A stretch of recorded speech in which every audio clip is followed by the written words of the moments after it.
Good greetings, I'm Rusty Dog. Welcome to Car Mechanic Simulator 2018. And when we last left the workshop, we had got this from a barn find. Now it's definitely some kind of Corvette kind of thing. It's called a Bolt Reptilia. Bolt Reptilia D/R. I'll probably figure out what that means. Drive and reverse, maybe. Car value is just nearing on $31,000. As you can see, we have some engine swap options available to us. Big one being the V8 2-carb overhead valve, which I think is what's on this already. Supercharged engine. Now, what this is telling us, I'm guessing, is that we can go down to a smaller engine. 498 horsepower, this one. The 385, I'm assuming, is a 300. Will be a 385 horsepower engine. But it means we can swap and put any of these engines in here. We can even go down to a very small, well, this one, the top one, the V8 1-carb thing. So we can even drop the power in this car if we want to. But you know I'm not going to do that, don't you guys? Of course you do. Right, so it needs bodywork. It needs wheels. It's going to need engine parts, like a complete strip down again. We will continue to use a supercharger on it. Is that a supercharger blower? I know that's an intake, but doesn't that therefore lead to a... Yeah, it is a supercharger. So, yeah, it is. So it's a supercharged engine. We'll be keeping that. I did think about keeping the color, but after looking at it for quite a while, it's starting to not grow on me anymore. So I'm going to do things in a little bit of a different order, I think. So the engine we will do a little bit of a different time. Yeah, I think we may do the engine. I want to get all the body work done first. And I also want to experiment with, I don't know if it's going to work, but I'm going to try and put deeper dish wheels on the back. If I can't do it, it's going to make things look a bit weird. Like it's not going to fit on the car, or it's not going to allow it to fit on the car. So we're going to check that out first, and then I'm also going to take off all the bodywork. Well, so things like the hood, the fenders, because they all. I think this door looks fine. This fender looks fine. I think just this bumper that doesn't. This needs replacing. This fender needs replacing. This does, and this back end looked fine, but look, I have some specks of rust there. However, we can spend 1,000 on fixing some body parts here, but I don't know whether, like, if I take the hood off, I can nip over here and perhaps repair it.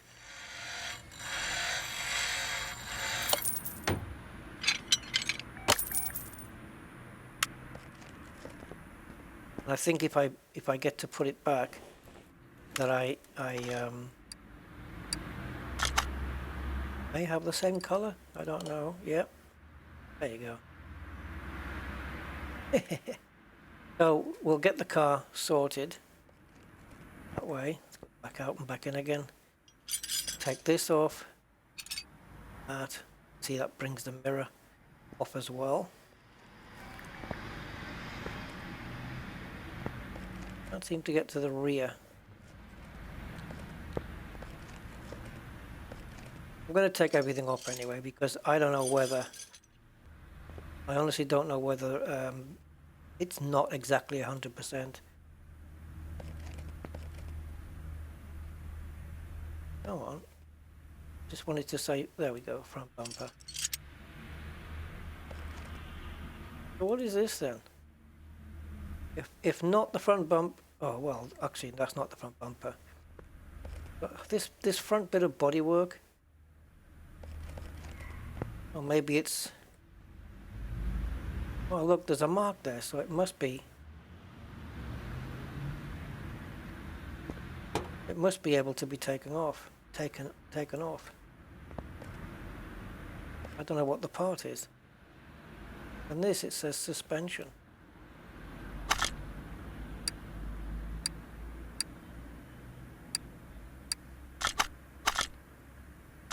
Yeah, very strange. Back away.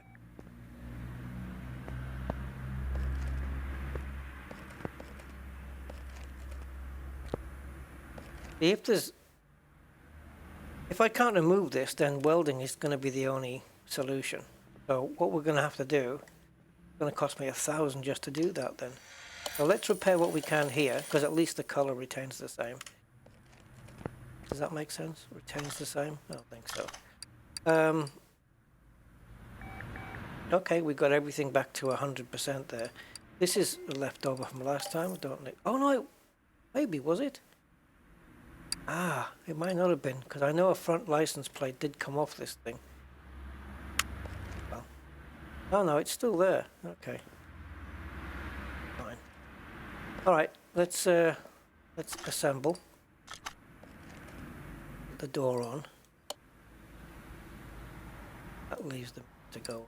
In fact, there's no side windows, or they're meant to be rolled down, I suppose. Okay, put that on. Have a door mirror? It does indeed.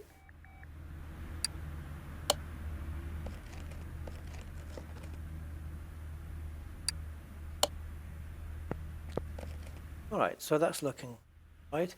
But it looks like I'm still going to have to weld the car, so I don't know why I walked over to it. I go into the car status, global body 88. Yeah, so let's move the car to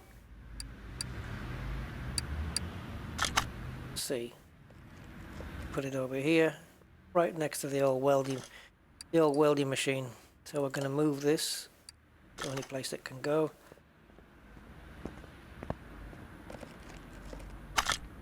And all this is going to do is fix these little tiny spots of rust. Go. So we had a little bit there which I saw disappear. So it looks like we have global body condition 88. Okay, so this must be down to bumpers and lights and stuff like that. Well, we can do those. We can do those at some point. I probably want to get this painted as soon as possible. Are we going with red then? Because, you know, little red Corvette and all that stuff.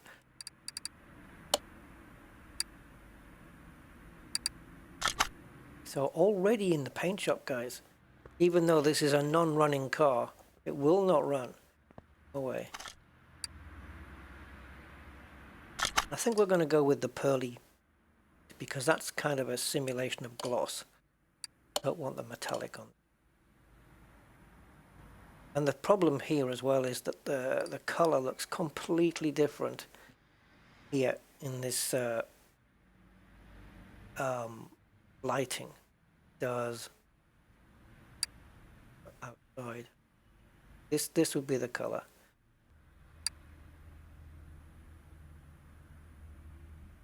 Go with around 85 on saturation.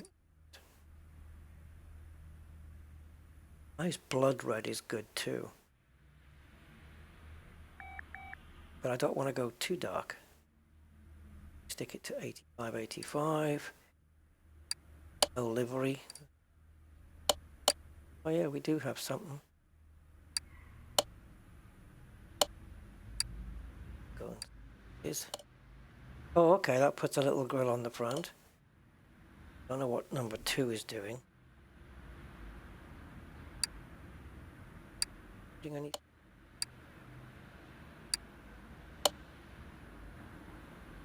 Don't know. All right. I don't know. Oh, this looks like it's putting a stripe down the side. A stripe down the center. That's the way it looked to me.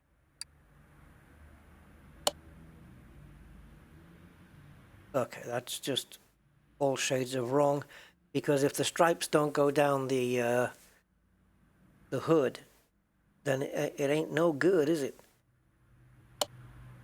Yeah, it's not going on the hood as well.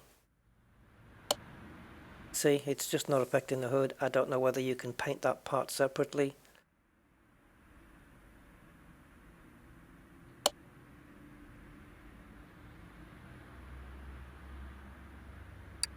Okay, let's go back to garage. And let's move the car. Because otherwise I'm going to just incur yeah, I think just going to incur further expense if I don't do it right. So what we'll do, take the hood off. See, you can affect the hood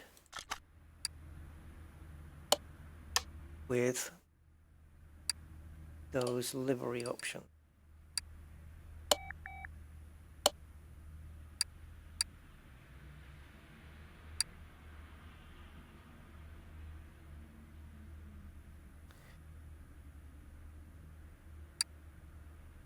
Doesn't look like it, does it? I mean, get this to the color that we had before. 085, 85. And I chose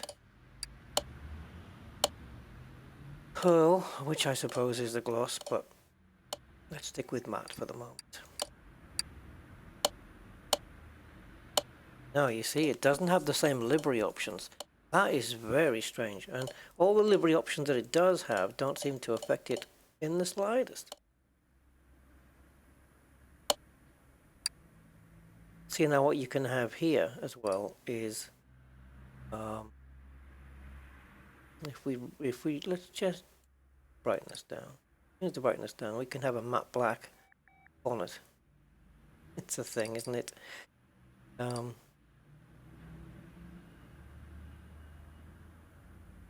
very strange. But it doesn't have the same livery options. Okay, well at least we know now. I should have painted it actually and just put it on the car, because then I would have seen what colour it looked like out here. But I'm going to get charged $1,000 to do the entire car, whether the hood's on the car or not, so it would have cost me even more money.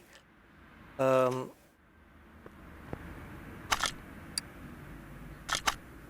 wrong. I don't have the option that I want. Right, there we go. Car. So, I haven't done a matte finish yet.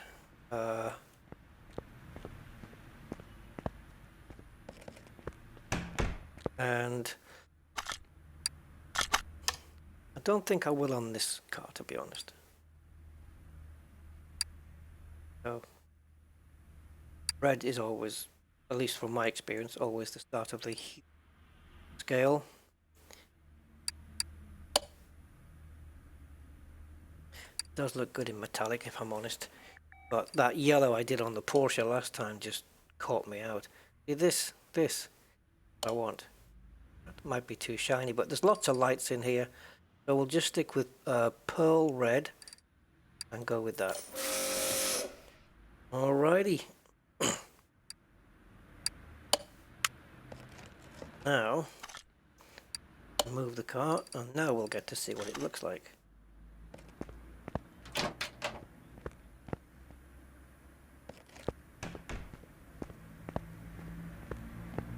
Oh yeah. Yeah, that's as good as you're going to get for a gloss. That's better. Much better than that green. Now, let's get the wheels sorted out, shall we, guys? Let's put it on to... yeah, first one. Let's get the wheels off. And I'm going to try with the same wheels. These are going to be chrome wheels, just so you guys know. We're going to be sticking on some chrome wheels on this.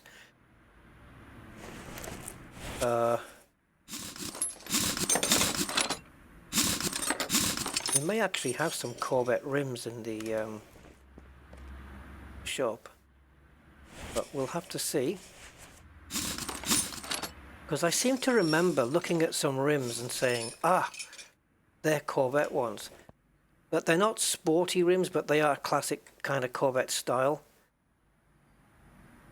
But I don't know whether I can...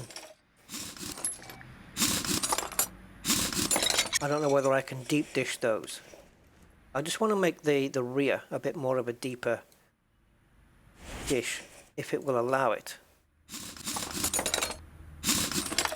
I know there are calculations to be made on tire widths and whatnot, but okay, so we can't do anything until we start splitting parts up. So right now we've got the Rim Retro O2B 225/60 15s, and they look to be the same throughout, which is tend to be the way the game does it. You don't tend to have staggered wheels. So,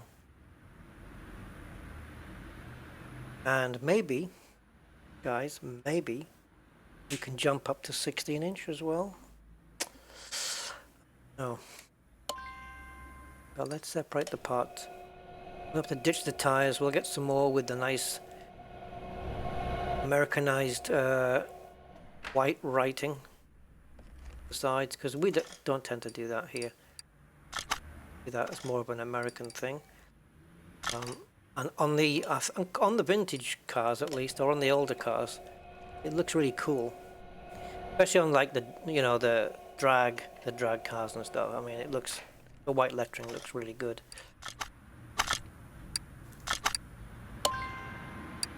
You wouldn't put it on an everyday runaround though.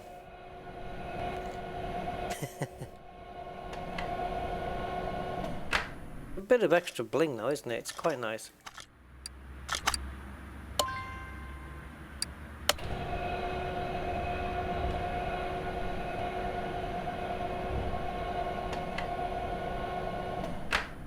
All right. Now, we probably can repair these wheels, and I would only use 2 of them on the front and get some bigger ones on the back. I just want to show you guys the Corvette rims that I was talking about, the ones that I think look like Corvette rims.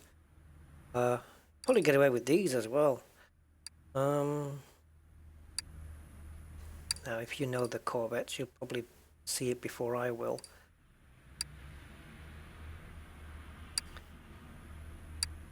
You guys might correct me and say, no, they're not Corvette rims, but I think they are.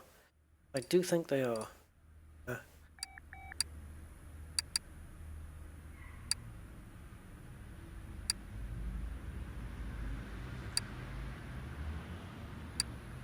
Then. There we go. These. Oh, and it actually says Reptilia, look. On the R2s. Yeah. So these are your... And they come as a 16. So these are your classic Corvette rims. But putting them as chrome would look a bit weird. You're not going to go with those. Mustang rim. Yeah.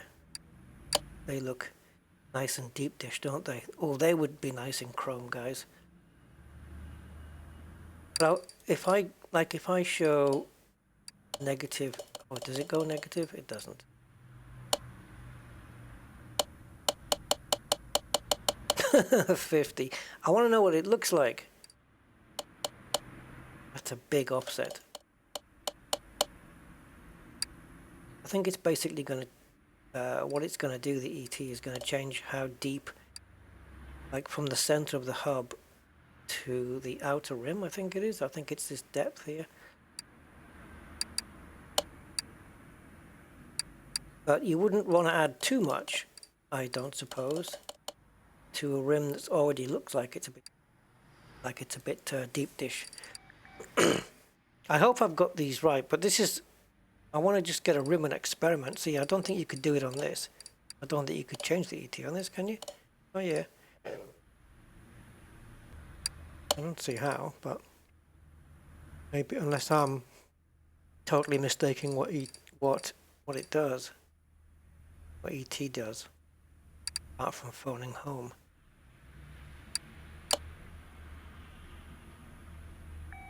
I do wish we could test the wheels on the car first.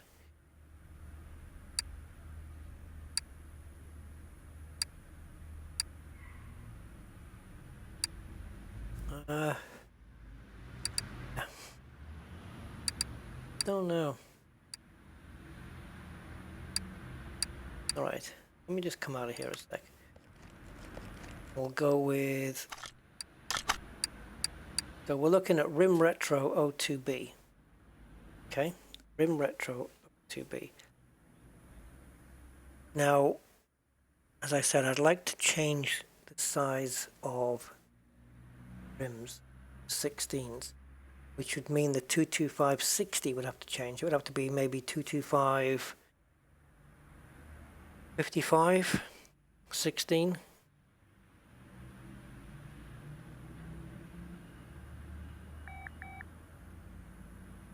But if I change that and then it doesn't fit on the car, I won't know if it's not fitting because I changed the diameter or if I changed the ET.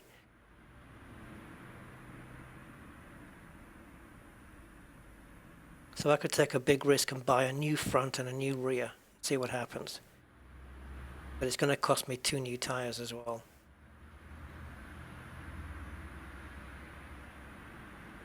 Right. So ideally what I want to do is put a wheel back on the car so that we can see, compare what it looks like. I don't think you're going to see too much difference between... let me see if I can repair one. I don't think you're going to see too much difference between a 15 and a 16 inch, but...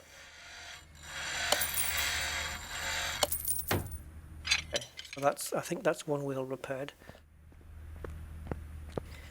So we'll see if we can use that one. That's a vintage race tire. Hence the writing on it, I guess. Okay, we'll take that, and we are obliged to balance the wheel, otherwise it won't go on the car.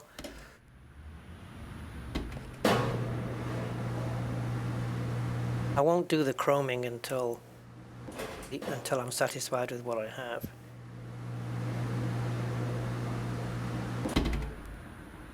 Nor do I want to go too far the ET. Right, so I'm going to put this back on the front. Back on the front. And that way we'll be able to get a comparison when we buy a whole new wheel. Right. You see how big that tire is, the tire wall? It's huge. I could even go maybe to 17 inch. Give it a bit more of a low profile. Yeah. Let's go for it. What the hell? So it's retro 02B. There we go. This one, right? What we have. So we're looking to buy one. We want to go to size 17. So we're actually going up 2 sizes. But I also want... Now if I offset it like that, it's probably going to have more chance of fitting... Oh, okay, on a 16, I can only go ET5. I can't. What am I doing? I'm going... Yeah, I want 17, don't I? Because we're going to go up two stages. But yeah, okay, there we go. So this is going to be... I don't know what the 10 signifies. It's millimeters, centimeters. So this is going to cost me 960 to find out. So we're going to put it on an old tyre.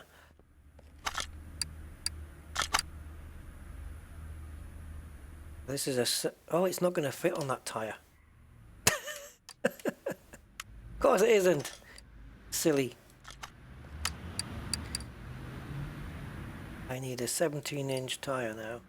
So we're going to be looking at race tyre vintage, I guess. Same one. We're looking at 17-inch, and we want 225s. And the profile, because we've gone 2 inches higher, 2 inches wider, the profile has to come down a lot. So I'm going to go to 50 as opposed to 60. Oh God, I hope I know what I'm doing. I hope that's enough. I don't want the wheel to be too big.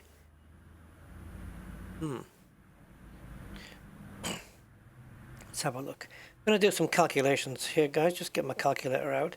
So the wheel width is 225. And let me just work out 60% of that.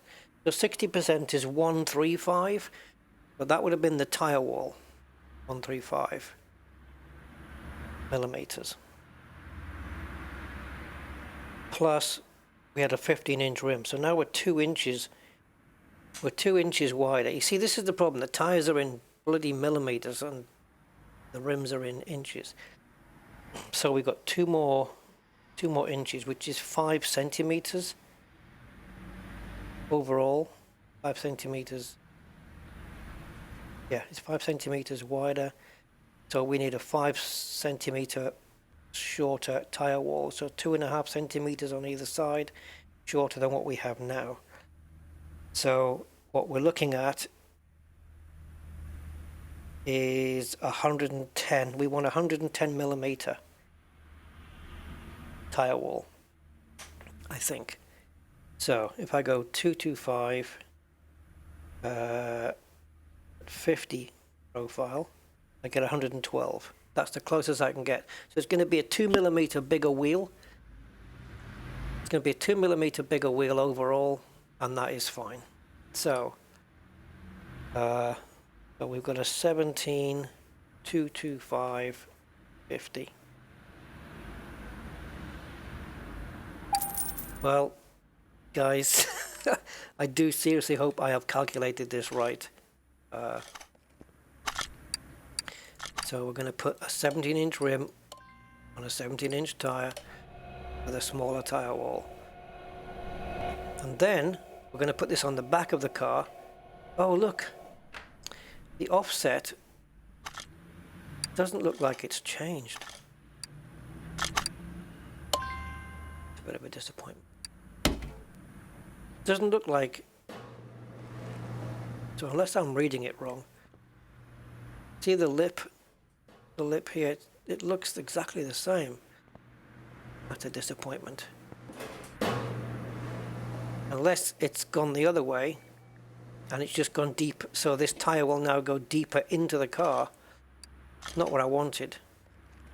You know, I want, because if you offset one way, then you're going to push the wheel out of the car. But this one might do it the other way around. Let's see. So here's the 17. It is letting us put it on.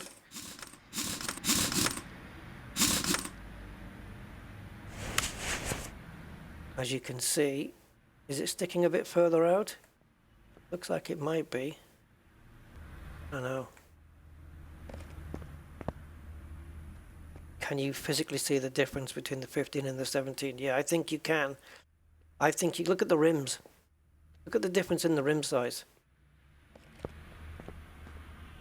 Now, how much is this poking out of the car? Oh, how much is it in line with the top of this fender here, compared to, say, this one? Kind of looks the same. I'm not quite sure what the ET has done here, whether it's just given me a little bit of a deeper barrel wheel. So I know some of you are going to prefer the original and some of you are going to prefer this. I think this gives it a more modern thing. I don't know whether we should have gone with the writing on the side.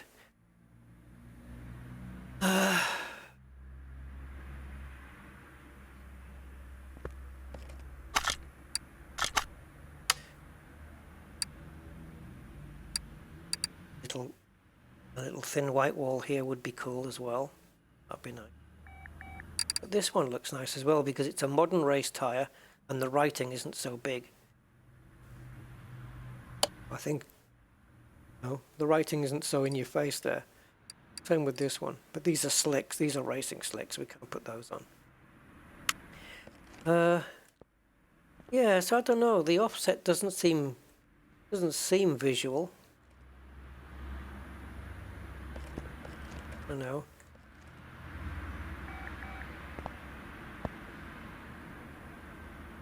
I mean, if it is deeper, I should have gone with a wider tyre then on the back. And I still can because this would be a front wheel. So I can still go with, got a 225 on the back, I can go with like a 245 on the back and work out a new tyre wall size, because instead of 50 on the back it's probably going to be a 45 profile because it's a wider tyre. So I think 45 on the rear. So safe to say that this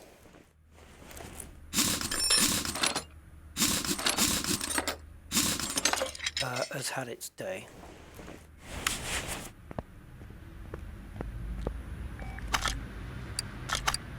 Oh, don't need to, do I? I need to... whoops, to do that.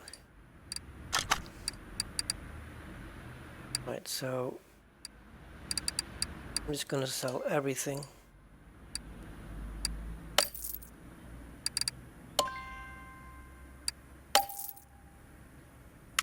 Right, so I've sold all the wheels, so we actually don't have any wheels to put back on this car. And this one I'm going to split. I'm going to sell the tyre. I don't want these tyres on.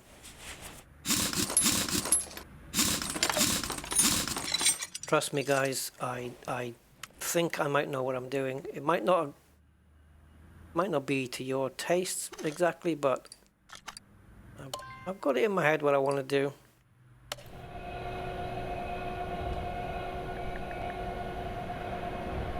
Don't make it right though, does it? Okay, let's take this. Alright, so now I want to go into my inventory. I want to sell this tyre for half what I paid for it. So now we have one wheel with an offset of 10, which doesn't seem to have done anything, but it cost me more money. But okay. Okay, whatever.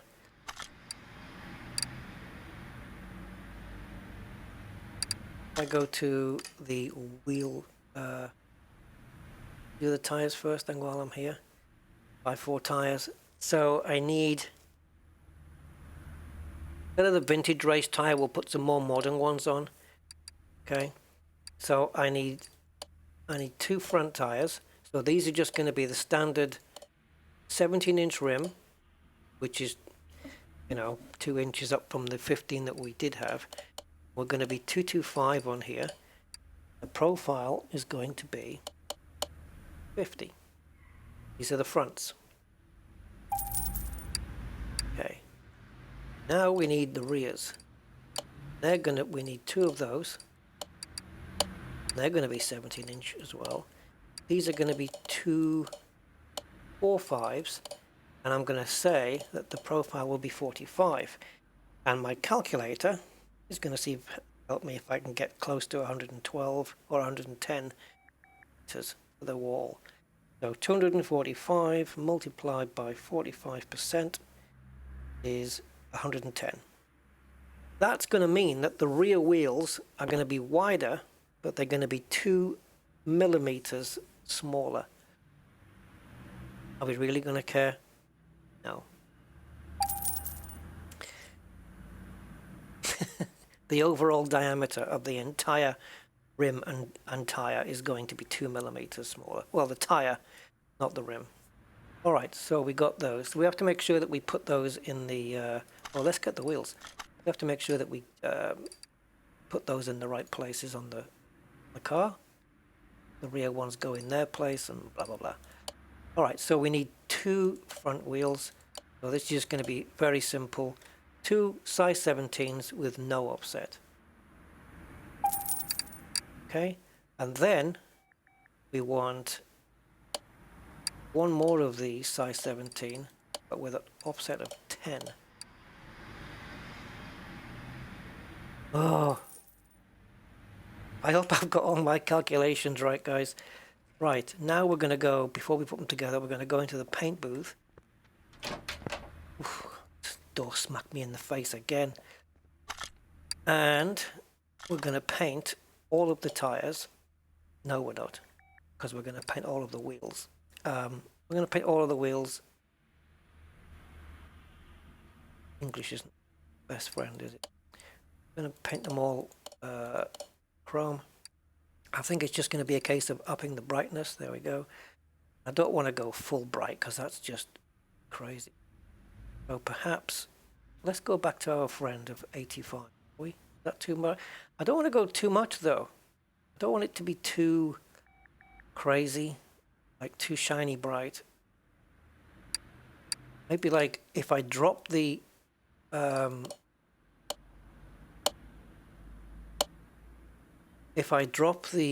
amount of brightness, it'll look a little bit like a shadow chrome kind of thing, you know. You can get like this, like a dark chrome, like a shadow chrome. But maybe 85. Let's change camera, see what we can get. You don't really get a great view there. See, that still looks really shiny. To be fair, we are in a really shiny environment. So let's go 85.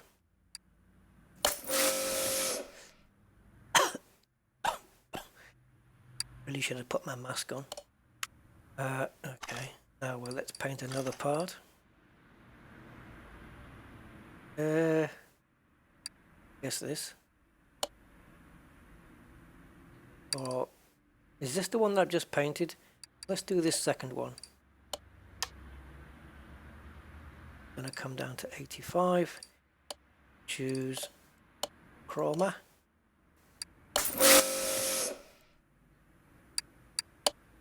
Okay. Yeah, okay, so we've got these two, which I assume are now the painted one. Right? It better be. 85. Chrome.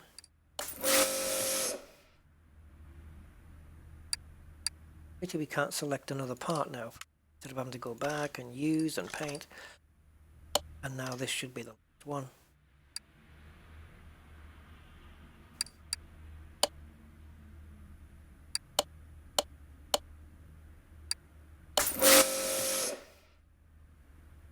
Let me just test my theory here before I go.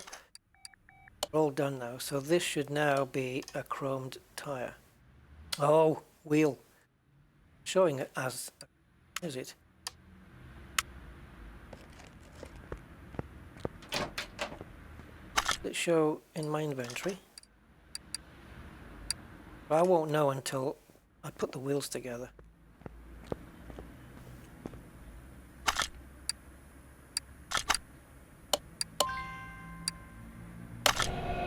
So I'm hoping that dark, doesn't it? Breaks.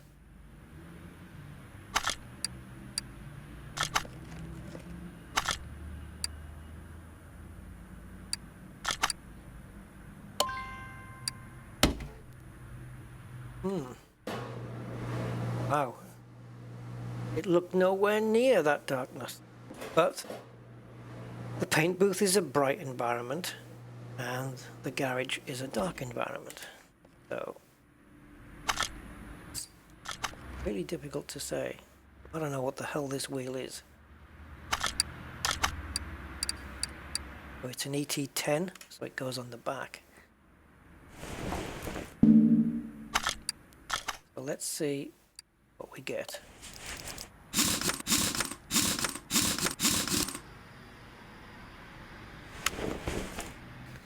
Sorry guys, I messed that up.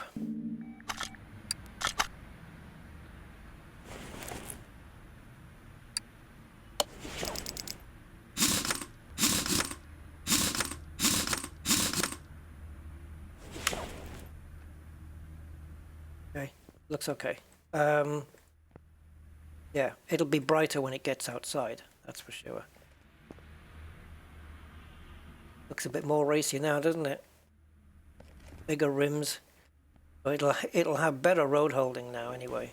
But wait a minute, we need to put the rest together. So let's join all the parts up, and then we can get cracking on the mechanicals. The car's going to need to be completely stripped, so the wheels are going to have to come off, but I just want to put them on for now just to have a look and see what we get. In fact, if this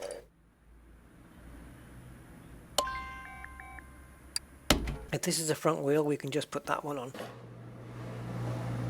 I was trying to go quite extreme with the tire sizes to see if we could visually see, or the rim I mean, to see if we can visually see the rim poking out a little bit more, or a deeper dish, you know. I don't know what I was expecting really, just a visual difference. I think this is a front wheel. I should find out first. Indeed a front wheel.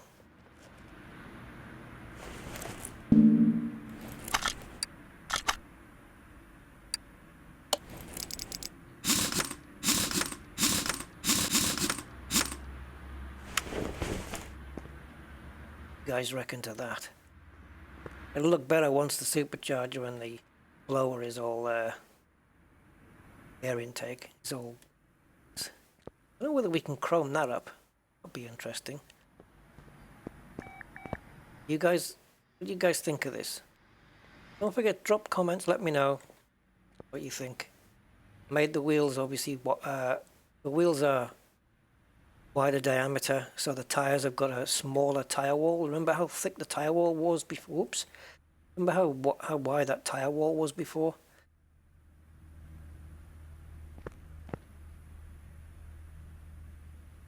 Oh. Here. Can't seem to get to the loop.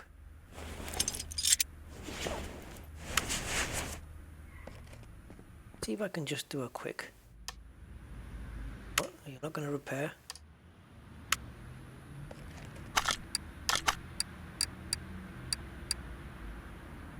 Can't repair it then? So S-Scoop V8 overhead valve. Let's quickly get one. I know, I'm just doing cosmetics. For now.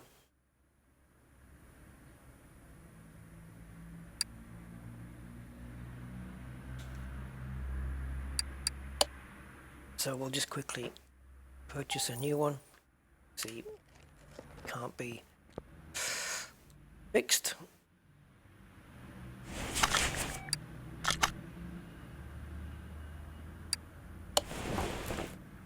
Okay.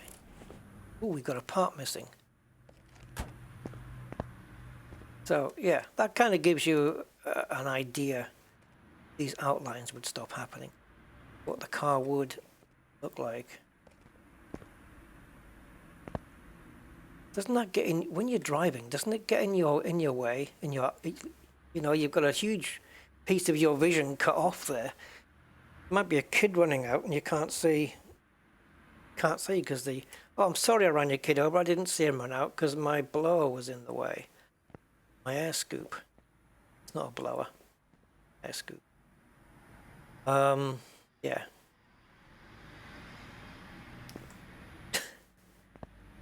Air intake. My air intake was in the way, so I do apologise. Oh, no problem. I understand. Okay. Right. We're done with looking at the beauty shots.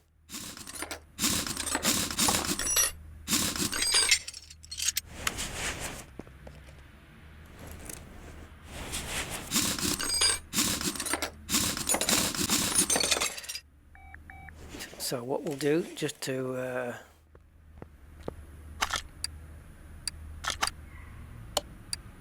have things complete, put the other wheels together so they'll be ready to go on the car when I'm done.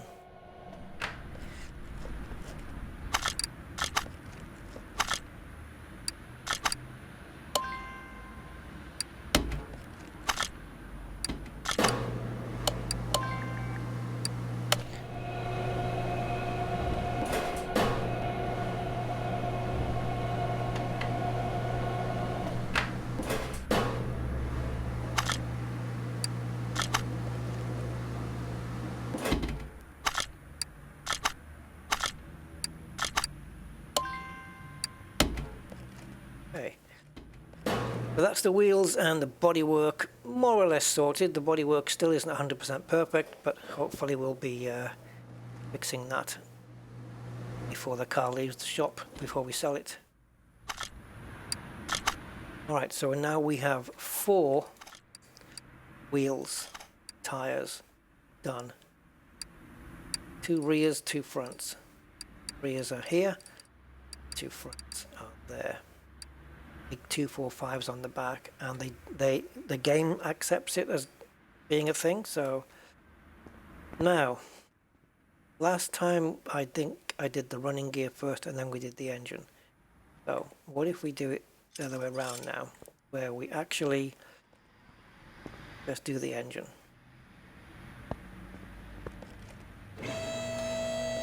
So we're going to need to take the engine out. I'm going to have to take that air scoop off, I imagine. But before I do that, I think the first thing to do is to remove exhausts, drive shaft, otherwise we can't get the gearbox out.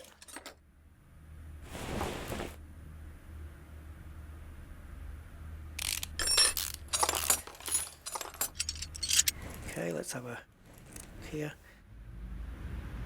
Exhaust pipe. Pipe. Oops. Starter, of course.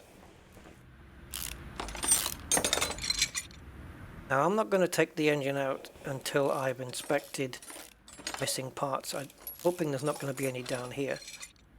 Don't think so. I can't take the brake servo out. You can see everything like before, everything needs doing.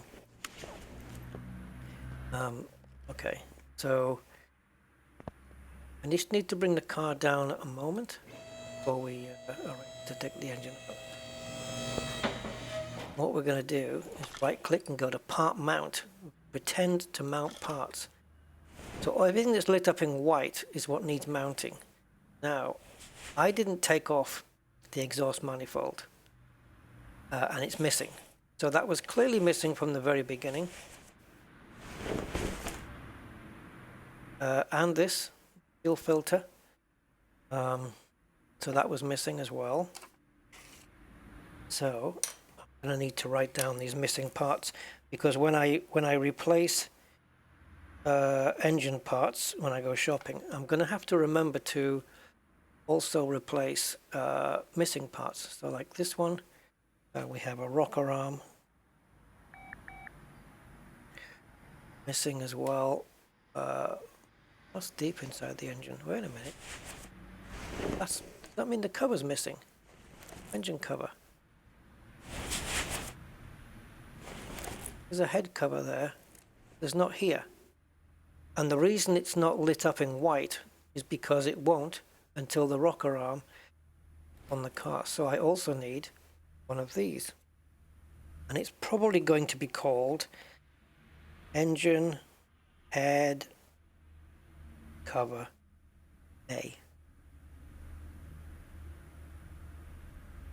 V8 OHV, which is overhead valve.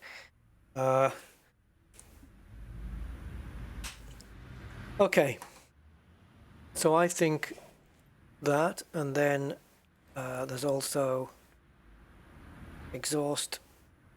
Sorry, just write this down. There may be more missing parts, but if so, we'll probably find those later. Exhaust manifold. So yeah, 4 missing parts that I can identify right off the bat. 4 missing parts. So exhaust, fuel filter, rocker arm, and then of course the engine head cover. Someone's been tampering with this engine, trying to steal bits off it.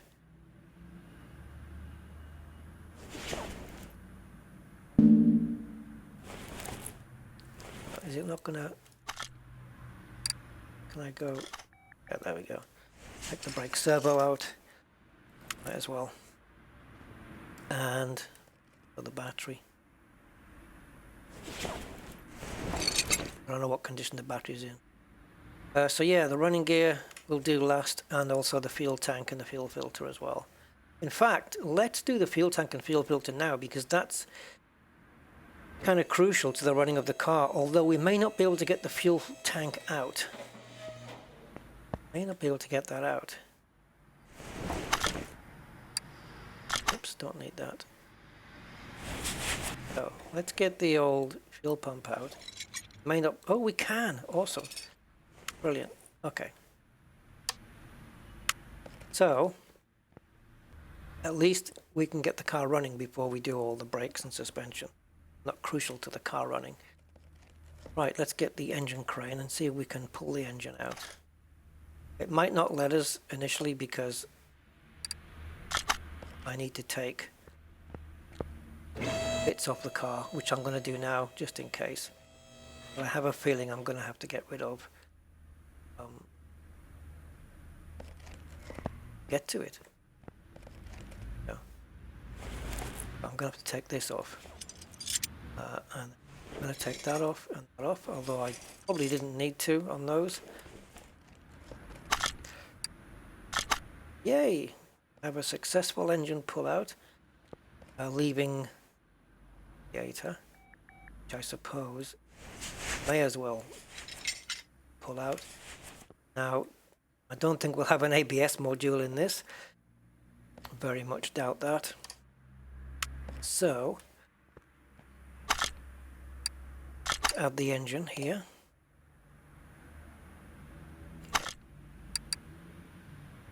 There it is. Just took its time. Whew. Okay. Looks like I could have put the on after all. So this is going to have to be totally stripped down. Absolutely and totally. What have I got in my inventory so far? I would say a fair bit. Yeah. Do have a fair bit. Okay. So let's go here. The battery up. That's probably an instant thing, but I'll leave it running anyway. Oh boy, look at this thing. Well, I suppose we better start stripping. Gonna make a joke there, but probably not a good idea. So, a couple of 4-barrel carburetors.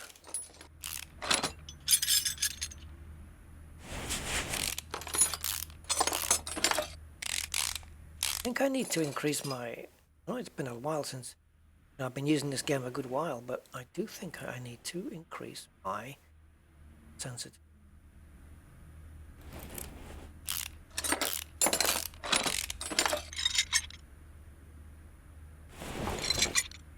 I suppose what I could do, it'll be horrible to do it, but is once I've stripped the engine down to its bare parts, is to take off all the running gear on the car as well, and then just do one great big huge shopping trip to get all the engine parts and all the running gear parts all in one go. and then we can we'll have a bare carb shell basically, but at least we'll be able to rebuild the entire car in one go. That might be a good idea.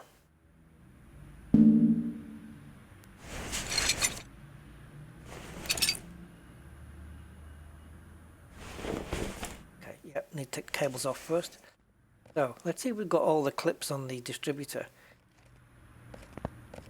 I'm having fun locating it. There it is. We have a clip there. Should be one on the other side.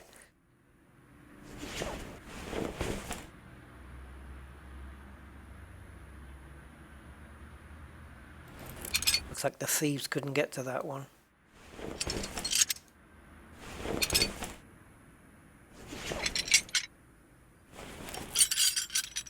Really stripping this thing down now.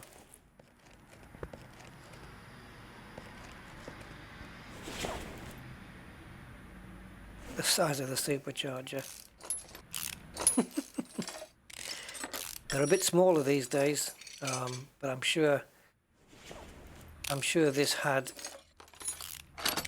a good amount of power behind it. I mean, you could see it was, what was the car, 400 and something horsepower? I mean, it had got plenty on it, no doubt about that. I didn't even check whether it had oil in it, but you know, considering that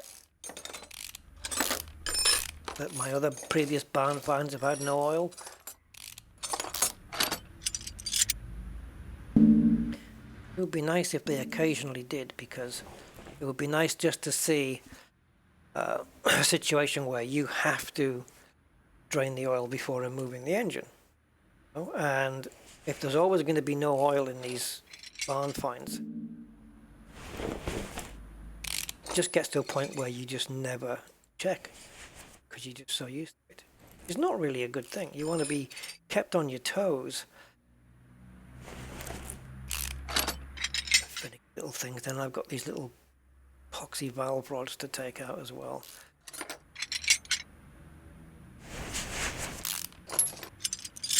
More cylinders, the more work.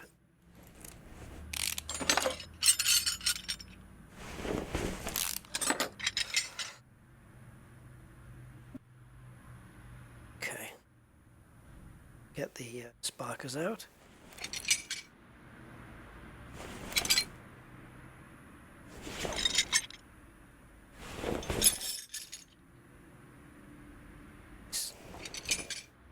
Rods.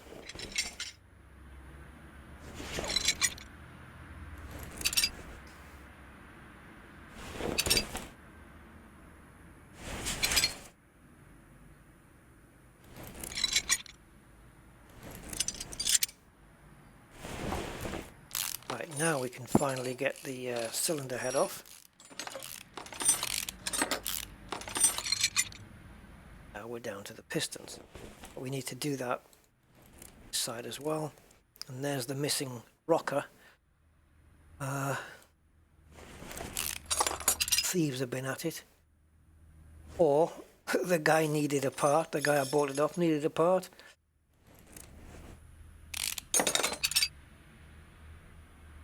Just trying to get immersed into the story of this car.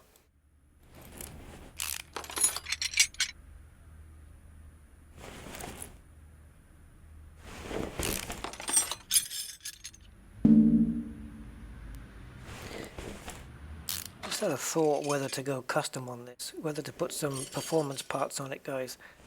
You know, see if we can push the HP over 500. Now we can put on some performance ignition wires and spark plugs and maybe exhaust. I don't know if we can get exhaust parts, can we? Oh no. What have I missed here, guys? Why can't I take the head off? Oh, spark plugs. Duh. And the manifold. I'll take off. Didn't have to do it on the other side.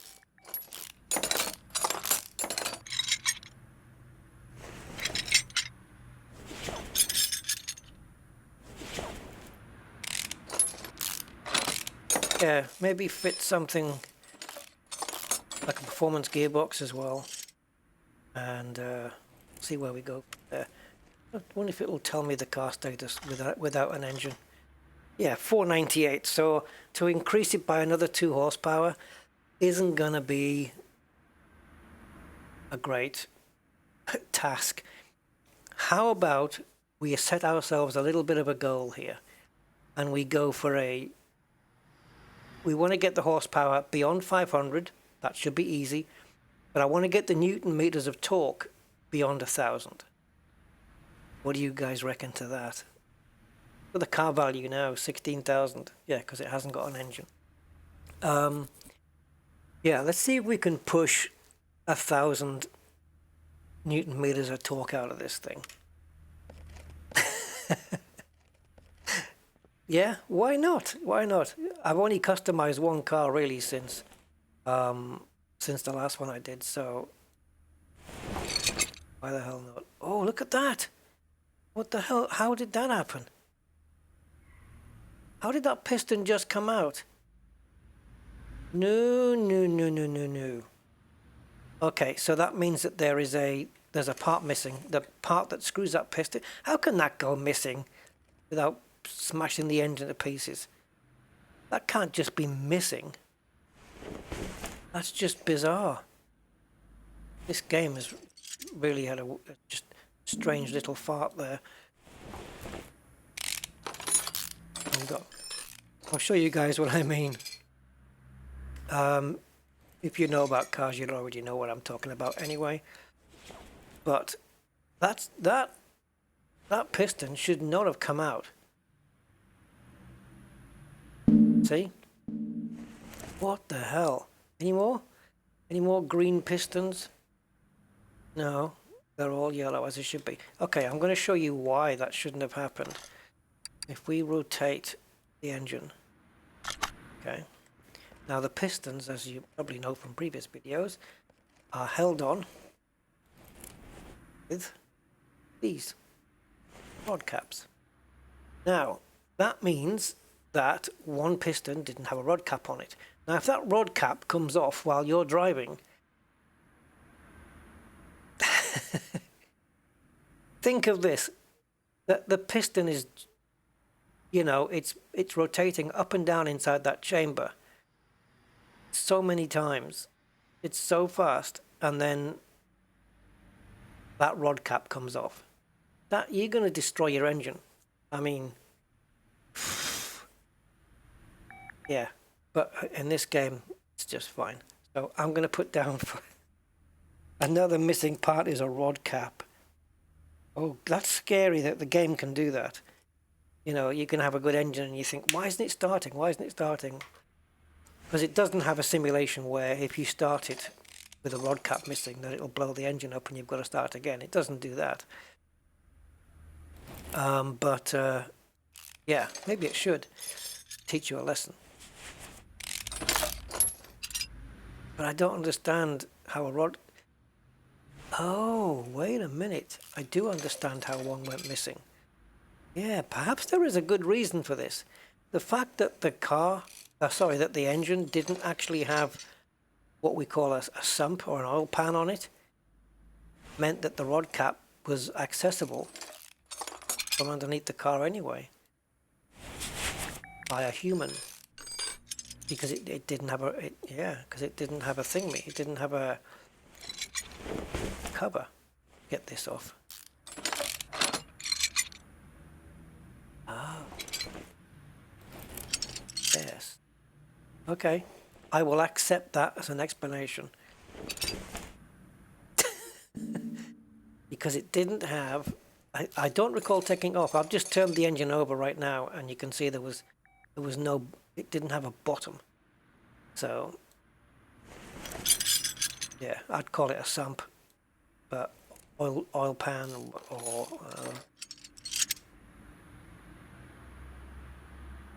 piston still there. And get the crankshaft out. Finally, camshaft. Then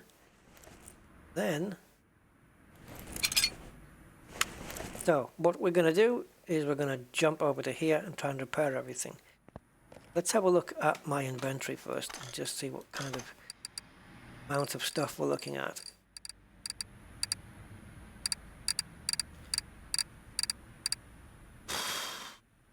Right. Okay. Well, let's repair everything we can. We'll just whiz through this as quickly as possible, and everything that can be replaced. Oh, if we can repair the entire engine block, that would save a bit of money.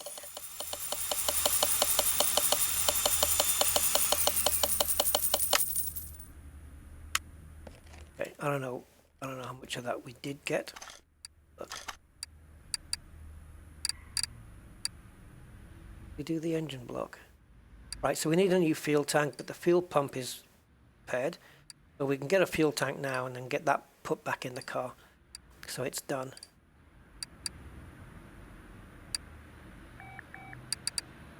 That engine covers had it.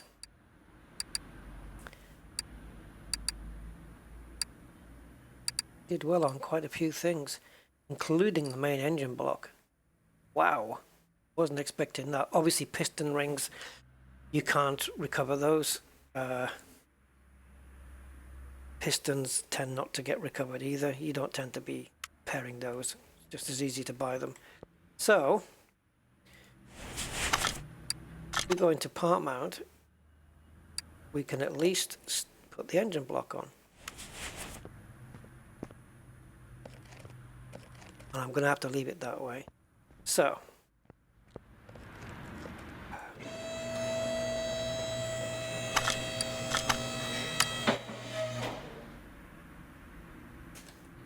oops, the type R.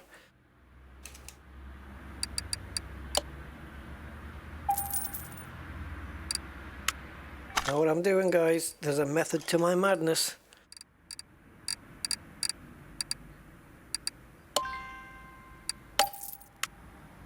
Right, so underneath we will part mount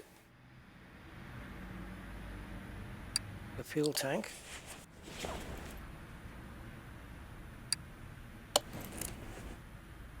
That should be a nice brand new tank and a refurbished pump. So that's done on the back. Because that was the bits I had to take off the back, which really had nothing to do with engine-wise at the front, but it was part of the system that would prevent a car from running or not. Like brakes and suspension have nothing to do with whether your car's going to run. So yeah, maybe we can just strip all this off now. We've got the engine stripped down. And then we'll just try and repair everything we can. Then I'll just do one great big shopping spree.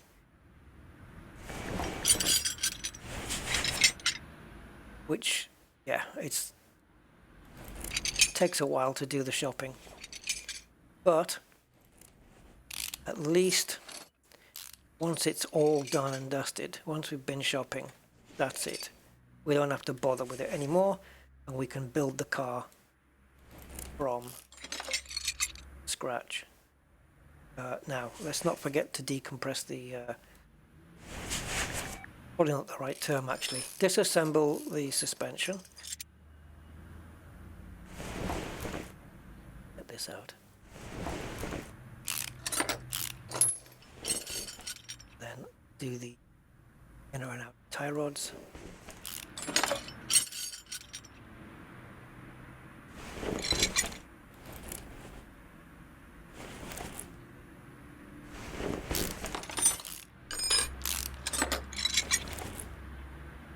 Yeah, because you know, lately I've just been doing the, like the running gear, and then doing the engine separately. But I'm going to try it this way for now and just see if we can get everything in there.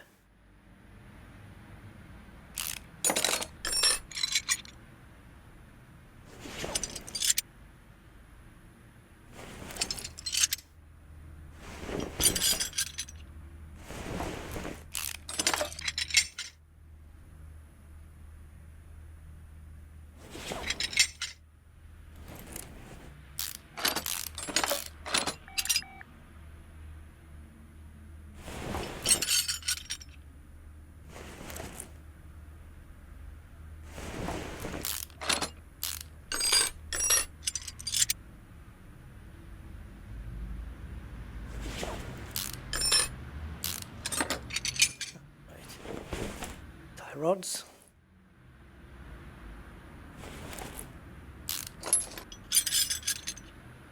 I do the disassembly part and everything is a little bit laborious in a way, because it's the same repetitive stuff you do. But that's mechanic life, I suppose, in the real world. But I do enjoy the reassembly of everything, just going on brand new, shiny, just rebuilding a project car from scratch.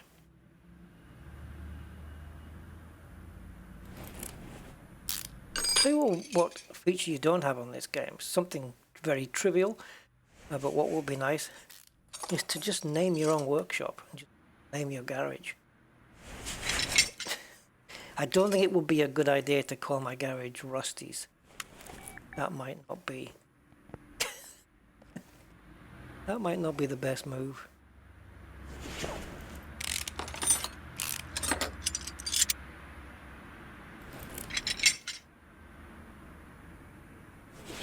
Probably thinking I could stop the video now and just edit all this out. But if I have to go through it, guys, then I'm gonna, well, you guys can scrub it forwards. You guys can put the video forward if you want. However, I won't torture you with the shopping. I won't put you through that. Don't worry. Now the rear suspension is all separate. What I like to see. And we have these bloody leaf springs. True to the vehicle, I suppose.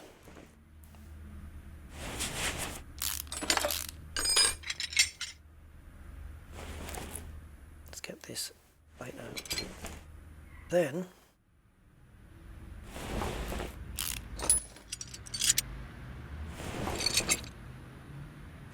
where am I? Kind of a strange standing. Trying to get myself over to the other side. There we go. I managed to do it.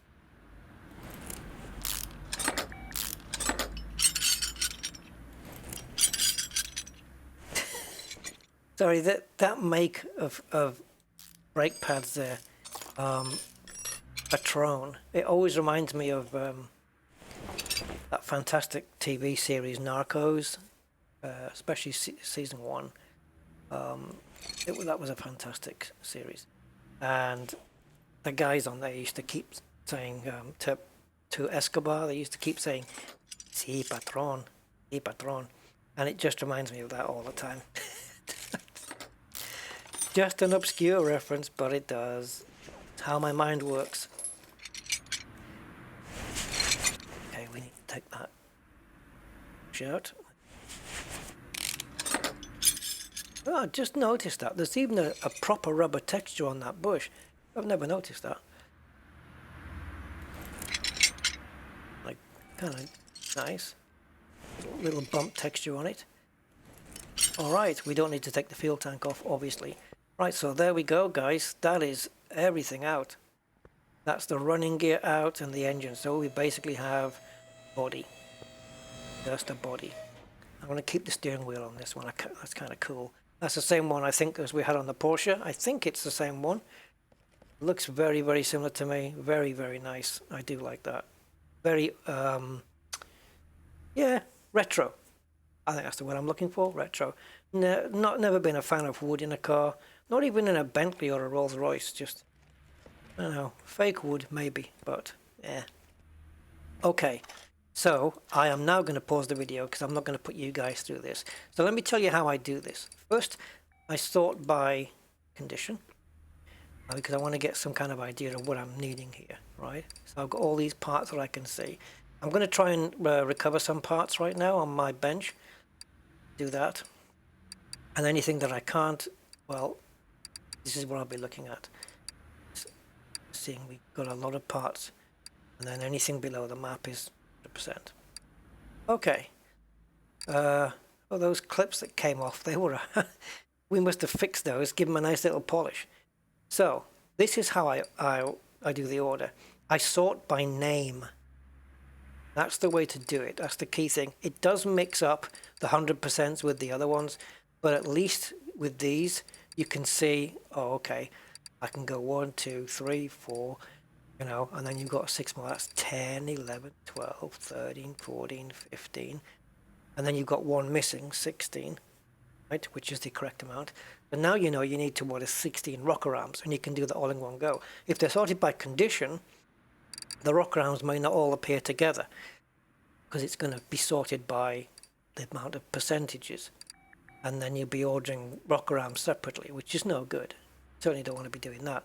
And then on here, the bushes, you just, you know you've got 6 across here and 6 down there, so you've got 12 and 2 more. So I know I can just order 14 rubber bushings, and then once I've made my little shopping list, I can just sell everything.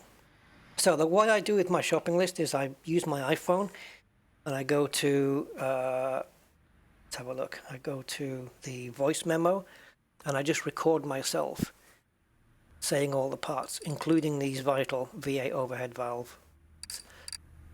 So I will just speak into my phone and record a message saying, say how it could start. Oh, I need to strip those out. So let's start here. So 2 bottom suspension arm, and I would say 4 brake calipers, 4 brake cylinders, 2 brake discs, 2 brake disc ventilated, 4 disc pads, right? And then once I've read everything and saved the voice memo, I can then sell all the parts off here, gone. And then I go, I play back my voice message, and I keep pausing after every part until I've finally bought everything. That's how I do it. I find it the most efficient way. So I am now going to repair what I can repair. I don't know how many of these bits we can get through. I think all the parts that are listed are the ones that are repairable. If it's not repairable, it doesn't appear in that list at the bottom of the screen there. There we go. Alright, so at least now we don't have to buy so many parts, because there'll be a lot of parts now that are... Okay, let's have a look and see if we manage. See, like these I don't think, and these we managed to just polish those up. We don't need an ignition distributor rotor, which was in a terrible condition.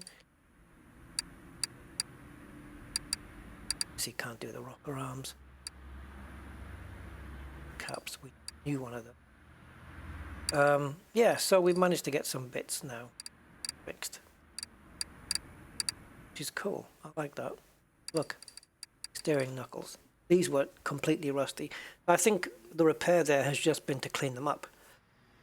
And this, the cross member, I don't need that now. Brilliant. So I'm going to get that done, and I will be back. Okay, guys. Wow. Okay, I have been shopping. I have bought all the parts needed to rebuild the engine, I hope, and also to rebuild all the drivetrain. And I have bought, where possible, performance parts. So this car is going to go as fast as it possibly can, but I'm not really bothered about what speed it can do. It's probably going to be off the rails like that other BMW was that I built. It's going to be too much power, but I just want to get those figures if I can manage it. Now, one thing I did buy, which I didn't know I could get, was a performance fuel pump. So this is not the white one, as you can see. This is the black one. There's a performance fuel pump which will give us a few gains. So that's been installed. So the rest that's going to be installed is everything you see with a blue tag on it. So the alternator gives us an extra 1.5%. And then we have twin performance carburetors, 4-barrel, 12% each. Camshaft is another 2.7. 2 clutch plates here we got. 2 engine heads. 2 exhaust manifolds. Couldn't get the front ones, these ones. They did have performance front exhaust pipe V8 overhead valve, but they didn't have the A. And if it hasn't got the A, it means it's not going to be compatible, so I couldn't get them. Got the flywheel as well, gives another 3% there. And look, 9% from the engine heads as well. Then we got a fuel filter, the gearbox, which we can adjust. We can adjust the standard gearbox, change the ratios to get the maximum speed or the maximum acceleration, you know, depending which way you want to go. Ignition coil, ignition wires, anything else? Yep, the middle muffler for the exhausts, the rear mufflers for the exhaust, which gives us a little bit extra more than the middles, and spark plugs. Yep, so we have everything. So when all is said and done, guys, we should have one fast car. Whether it produces the kind of performance figures that I was after, I don't know. We're just going to have to see. So let's start getting the running gear in first, and we'll just put all that back, because I haven't done the suspension compression yet on the front ones, but I'll do the back first. Get these spring caps on, do the springs, get the top cap, and do the same on the other side.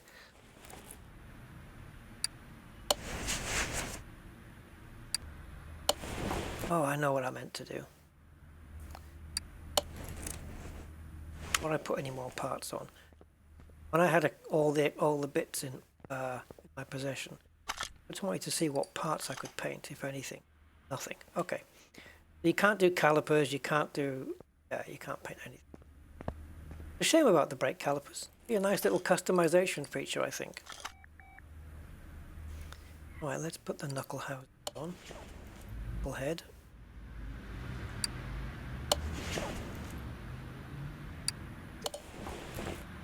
To go in there.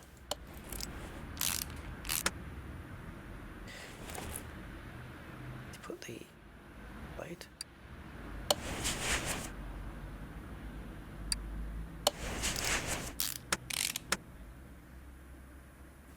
Yeah, it's like I feel like I'm doing accounts customs kind of thing. Fast and loud. I haven't seen that on TV for a while. I don't know if that's still going. When it comes to the customization of cars, though, I prefer Counts Customs.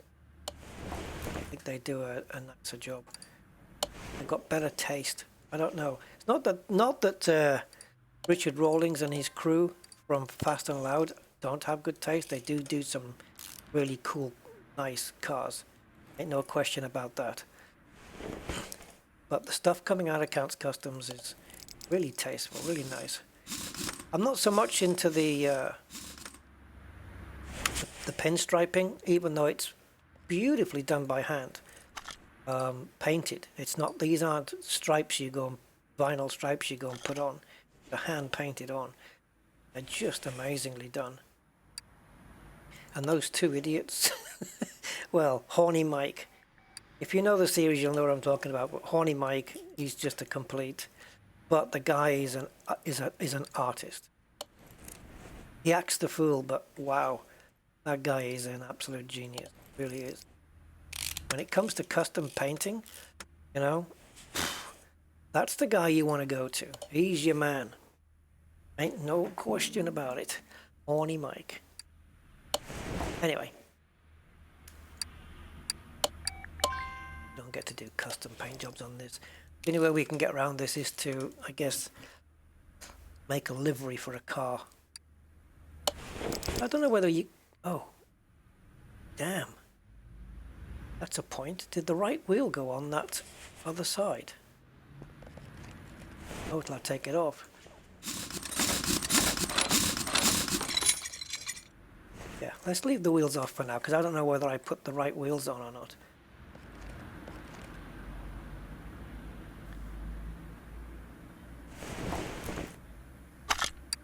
Okay, let's get these performance on.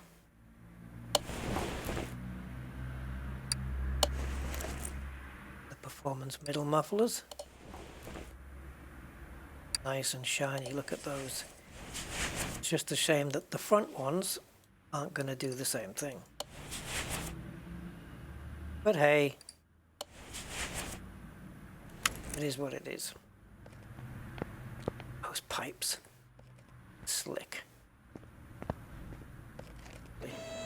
Alright. So, now we got to build the engine. So, I won't put the auxiliaries on yet, or is it auxiliaries or ancillaries?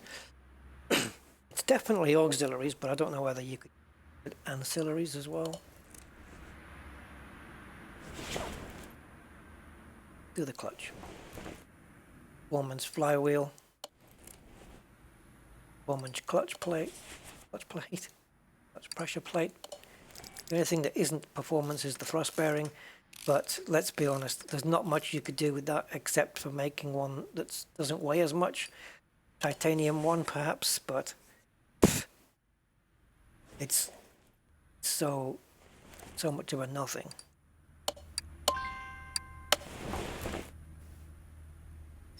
We'll do the caps after we've put the pistons in.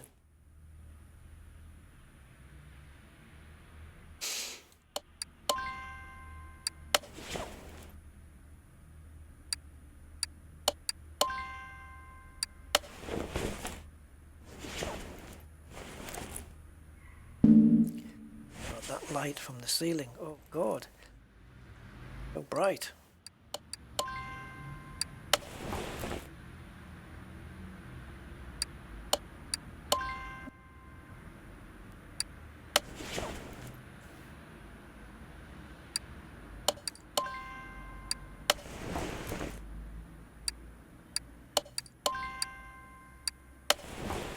Righty, that's all 8 pistons in, so now we need to tie them down. This time we should have 8 caps and not 7.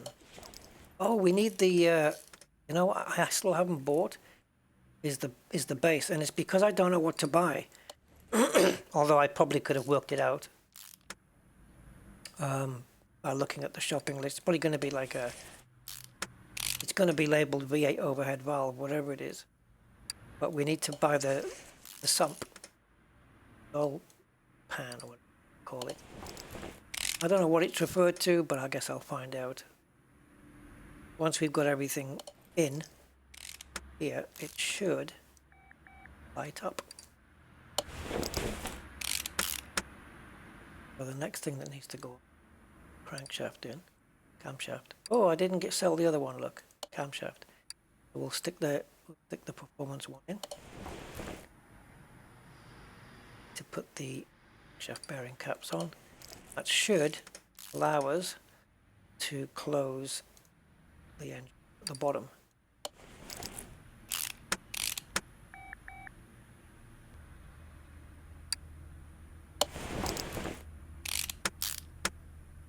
Right, oil pan, V8 overhead valve. Okay, excuse me.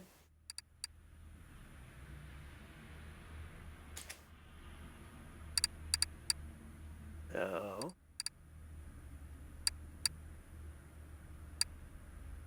at the bottom. Where is it going? Where is it? There.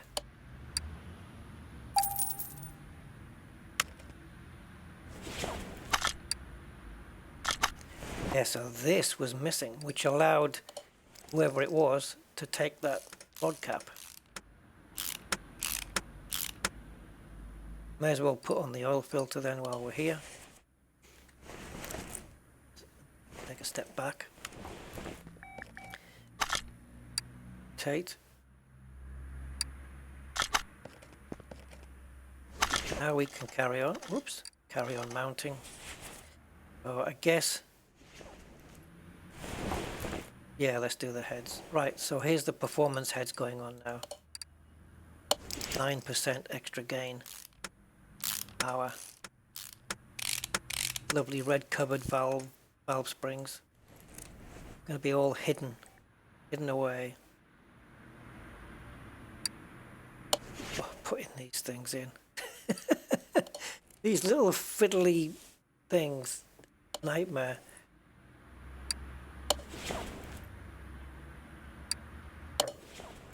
But it does need doing.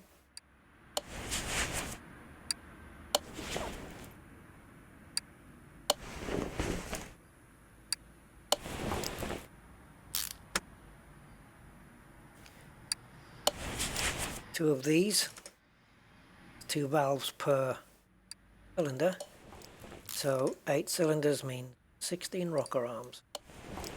And of course you need the 16 push rods to move them, so we had to get those as well. Thankfully we didn't have to do the springs and the valves. It lets us off from having to strip those and buy those.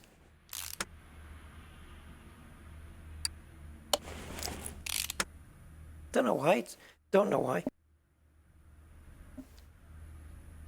Yeah, they maybe should have let us do. Yeah, I'd like to have painted this as well.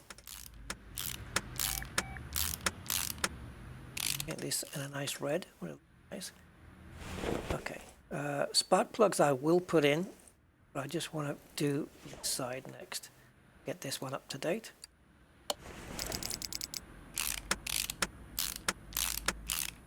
Supposed to do these in a sequence from the middle outwards, I think, or maybe middle, and then yeah.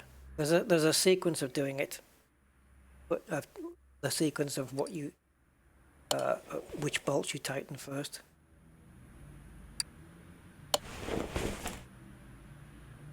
Sometimes, depending on what part it is, you can do diagonals and you work your way across diagonals. Sometimes you start from the middle, work your way out. I don't know. I just know that there is a norm. You don't just put, say, a rocker cover on or something like that and then just tighten the bolts into, you know, from one end to the other. You have to do it in a specific order.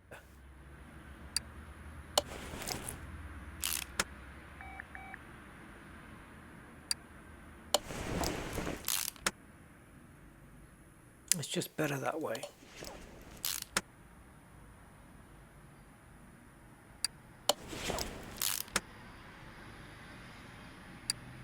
Wish I could, when it zooms in like this to fit this part, then zooms back out again.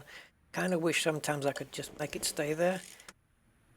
Maybe have a toggle button where like the shift key, where the shift key allows me to zoom in like that. That would be alright. So like this way, I think you would maybe do it, or you actually might do the 2 middles, then this one, that one, then this one, this one, this one, this one, that one, that one. It might be somewhere to do with help spreading the gasket out or something. But if you're a mechanic, maybe you can tell me why. And also they have to be tightened to a specific torque level. So here go the performance sparkers. They're going in now.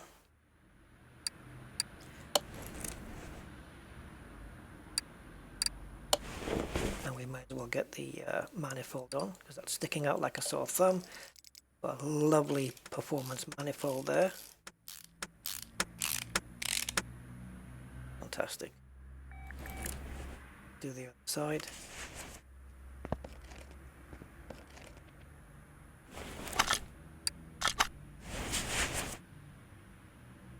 Spark plugs in.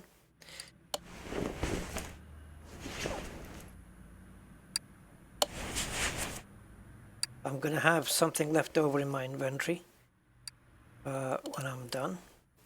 So that's because I replaced it with a performance part. It was, the original part was 100% already, so it didn't, when I sold all my crappy parts, it didn't suddenly, you know, go with that because it was 100%. So 100% parts don't tend to get sold from me. I don't sell them back.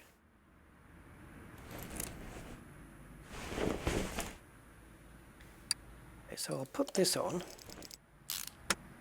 again. Do it diagonally. This is not the right way to do it, and then go to the middle. That's not a good way. Right, I want to start working on the front here. On the front here. Not front here. Yeah, here, belts and whatnot. Oops, clicking in the wrong place.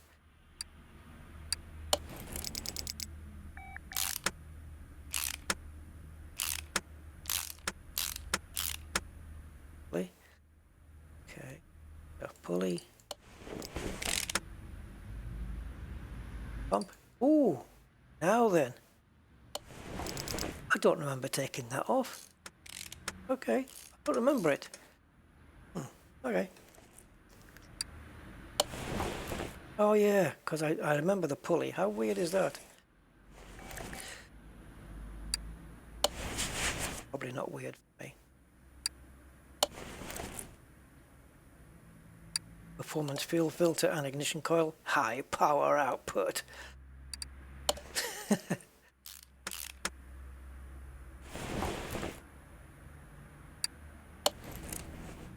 Now where's Serpy belt A? Serpentine belt A, and also this is weird. Oh, maybe I need to put something up on top here, because I've got 2 more serpentine belts to go on yet. Supercharger one.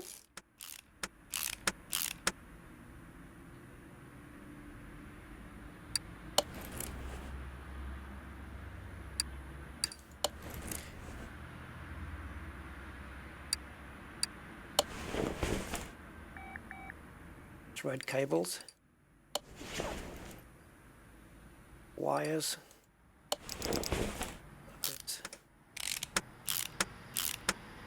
look at those things. Eek.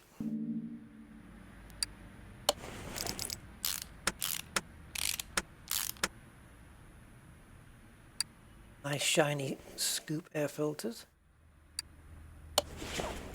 and finally, but we have a part missing. I'm sure we do.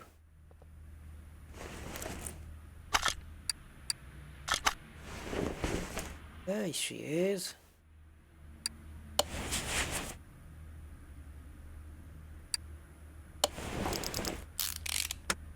Cleaned up, refurbed fan. Are we done? Are we done? Look at this engine now, guys. Holy smoke! Look at this thing. It's a monster. I don't even want to know what kind of power this thing's putting out.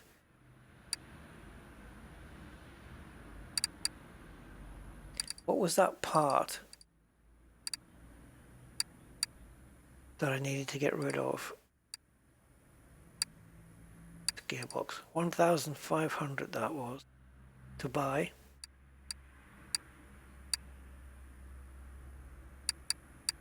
Part that I had 2 of. Doesn't matter. It'll show up in the end anyway. Oh, crankshaft. Camshaft. Wow. What a beast, guys. Look at that thing. Woohoo! Yeah. Yeah. Yeah. Yeah. Yeah. Yeah. Yeah. All right. Let's just mount the entire running gear then at the front to be up.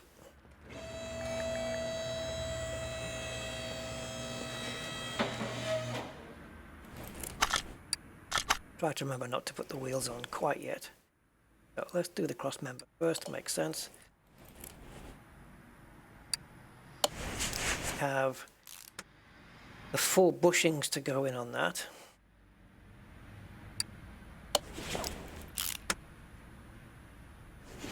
Okay, you put me in a place now. Put that in.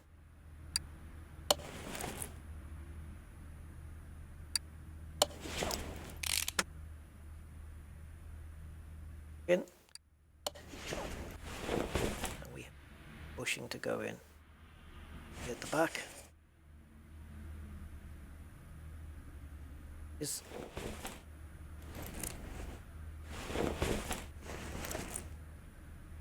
can't quite access it. There we go. Brilliant. Okay, tie rod.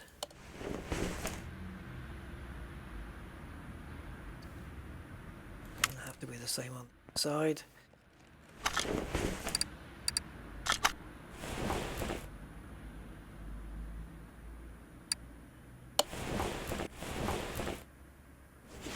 Right, let's build this entire side, suspension and brakes. Oh, just do fucking don't I?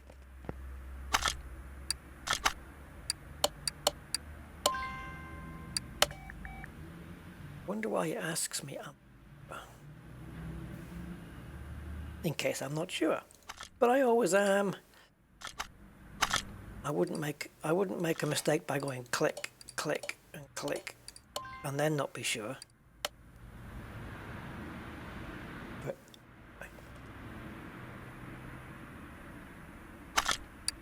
okay, so now we have all the front suspension done.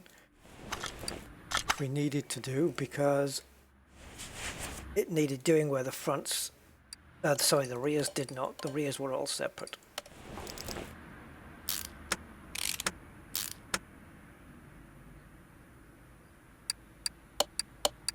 Two bushings go into there.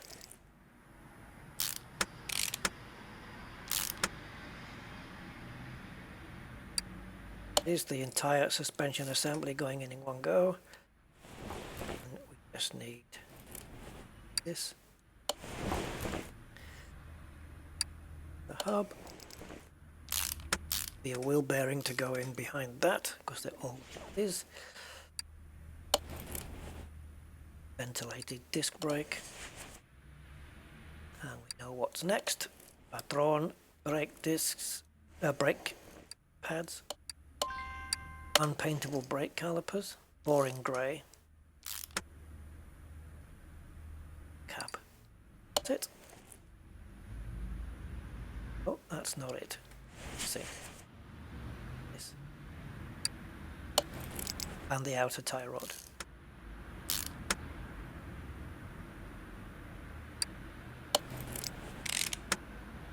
Lovely. Done. Oops, did I just smash into that thing? Move it out the way, but I still do need it. Get this in. Do the outer tie rod now.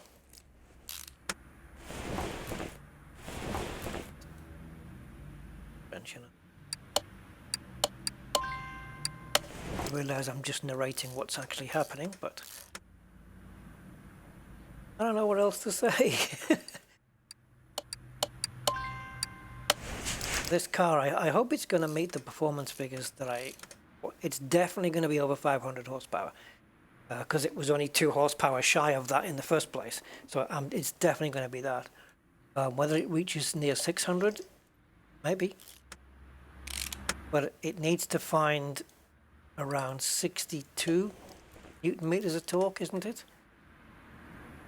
To reach 1,000. I can't remember how much off we were. But if we can hit 1,000 Newton meters of torque, that is some twisting power right there. That is a lot. That will certainly help shift this car up the road. In fact, with 1,000 Newton meters of torque, you could probably set off in third gear from standstill quite easily. I think a Lamborghini can set off in 5th gear. So much torque.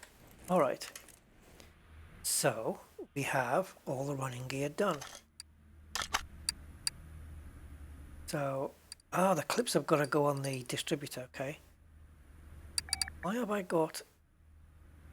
I've obviously missed that out. Oh, I haven't done this. Yeah, I haven't finished this corner. Why did I not finish?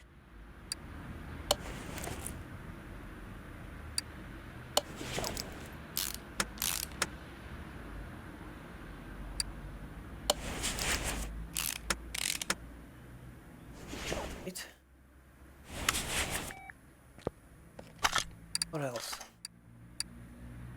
Clips, drive shaft. Right, everything I've got left makes sense. Except for the fact that I've got to go and put the clips on the distributor. Forgot about those.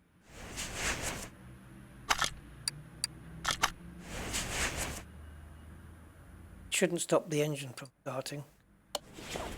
It won't do it any good. Might not stay started without these clips on for a little while, or it'll run a bit bad. I don't know. What do I know? Right, now we can put the engine in and then get the performance gearbox in. We're done under the car, surely. Yep. No, we're not actually. Not. We need to get the gearbox in. But let's remove the engine. Out the engine stand. Take these off. Use and install.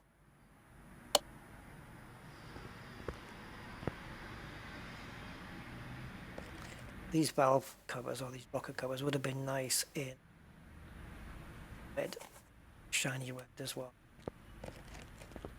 So there are a couple of things that we can access from here, namely radiator. Put that in, and also the brake servo, right? There it is. Battery, we've got that on charge still. That should be all done now. So now she can go up in the air. While that's happening, I'm going to go over and pick up the battery, which I'm now assuming is 100%. It is. Right. Let's mount that gearbox. That'll be a cracker. Look at this thing going.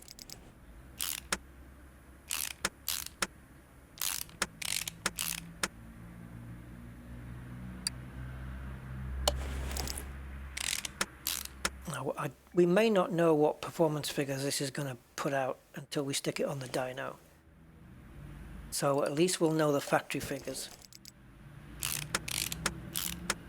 Again, just to remind ourselves what they are.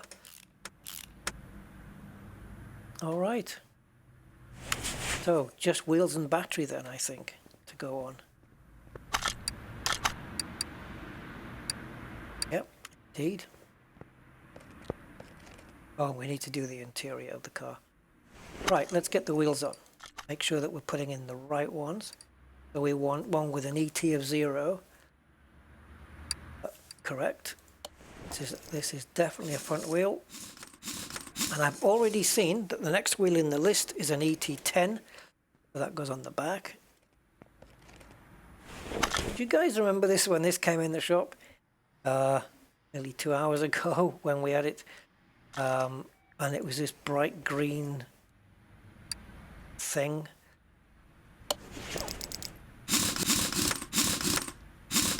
A bit of a, you know, a bit rusty parts in some places. Now she's a little red Corvette. Damn, this is such a sometimes.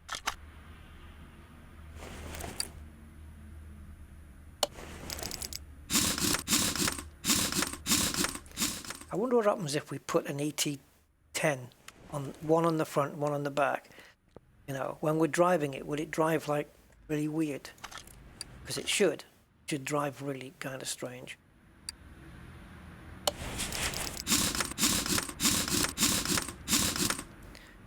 Okay.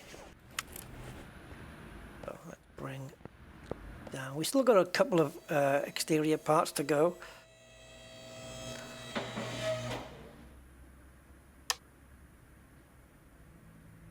Oh, what? No, they don't. No, they don't. I made sure that they didn't. What are you talking about? So there, you can't diagonally oppose them. They're both the same. Sure they are. What the hell have I done here?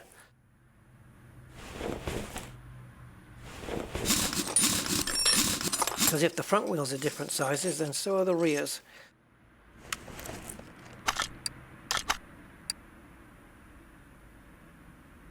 Oh, bloody hell. I've put the wrong tyre on the wrong bloody wheel. Oh, God. My fault. And I don't know which back tyre it is. I've got to take them off. Take them all off. I just have to switch the tyres. Bloody hell.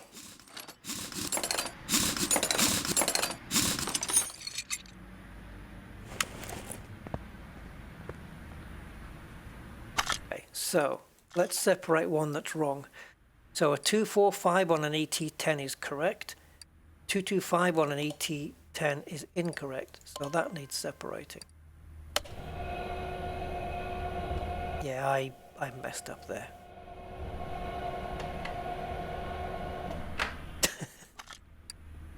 Take. Alright, so now we need to separate the other incorrect one. So a 245 on an ET0 is not correct. So that needs separating.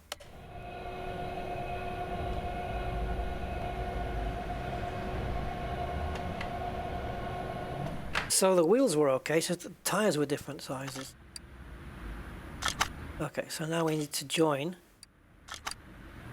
And we have a ET10. So we need a 245 tyre going on. There we go. That is the correct way around.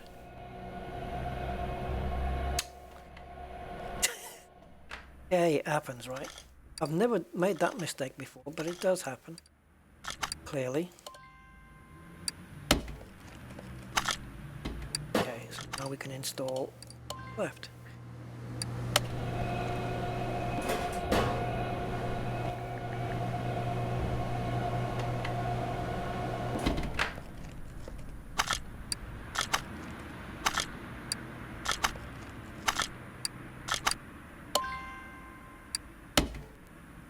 Alright then, go and do that. Actually, I was going to just start putting wheels on, but it doesn't matter.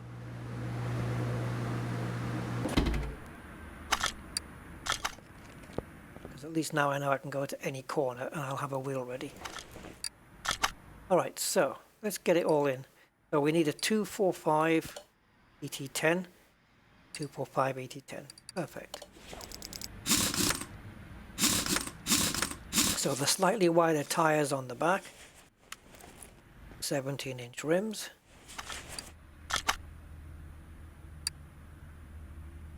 There's the one.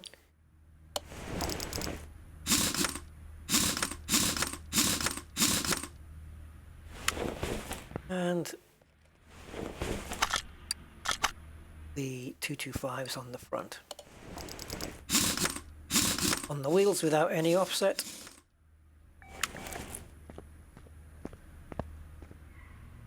See, the offset, I'm hoping, at the rear will, oh Jesus, will give me a slightly wider track.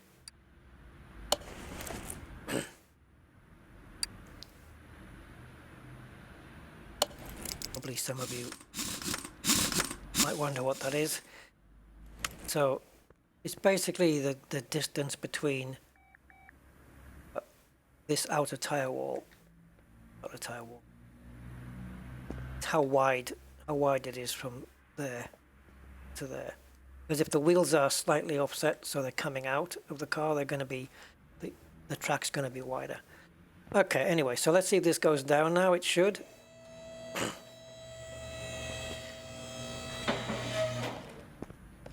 The engine crane can move that, but we can now put in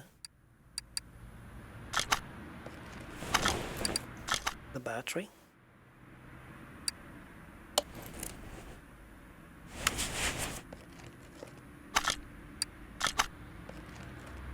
I like how it installs it back in the up position.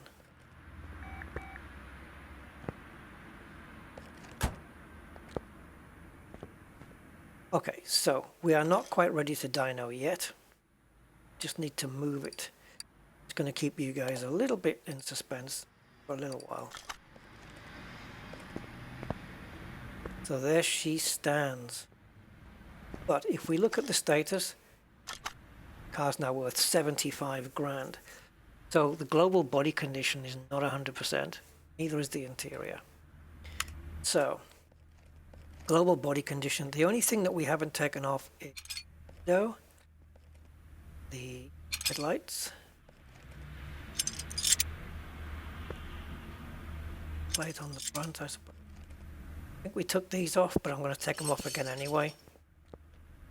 And then same on the rear. Take the rear lights out.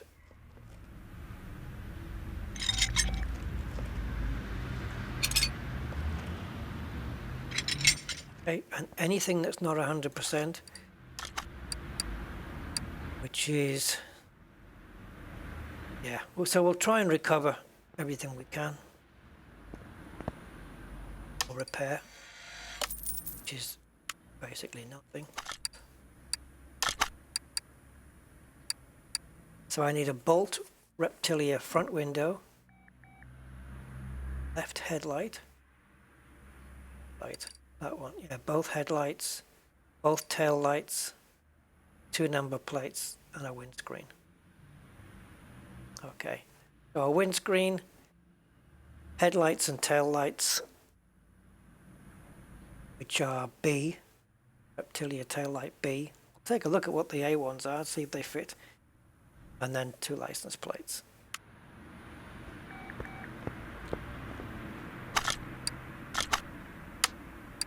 So, if I go to the body shop, type in, I think I've already done it, it's right there. So these are the normal tail lights, but then we have tail light B. Oh wait, they're not even, look, there's one. Right, no, it's different. What the hell? Why don't we have the B's on these? B's knees.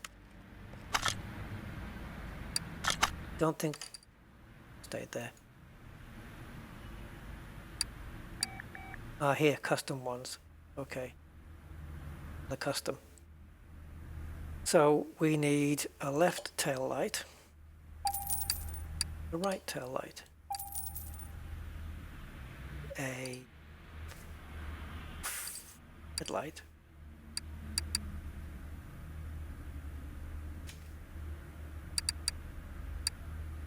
headlight B. These are smoked ones, obviously.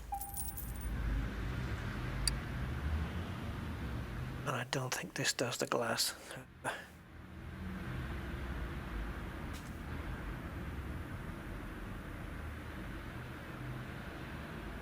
that what it's called? It doesn't do it anyway. Got a body shop. No.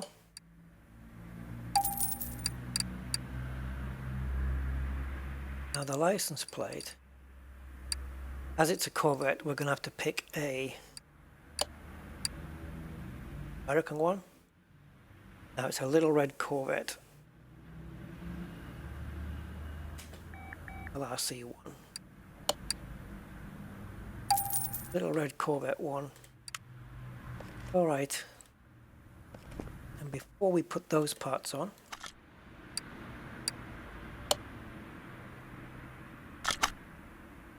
that's not what I want. It's not the part, not the thing, this one.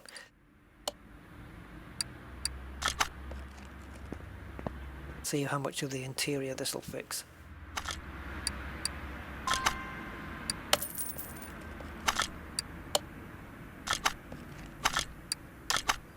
Okay, so the interior is now 100%.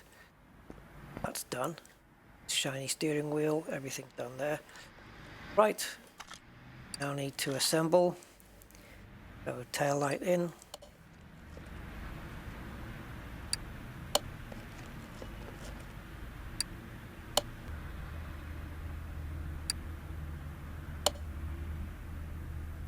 Okay, we'll get rid of everything that's in our inventory after this.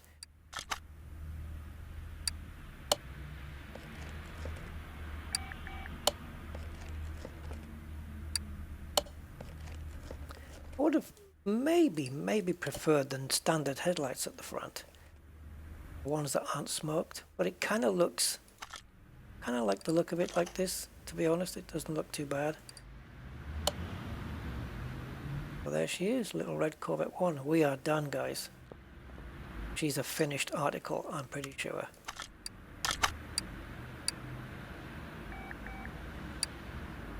Oh, it looked like the front window was 100%. It doesn't matter. I bought one.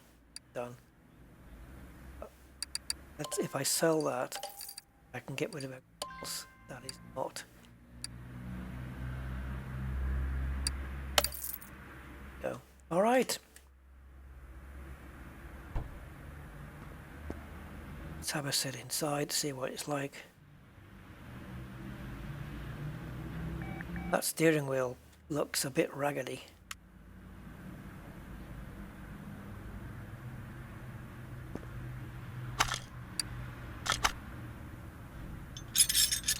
Let's take a look. Yeah, 68%, steering wheel 7. Let's see if we can fix this. Should we buy another one? I guess so.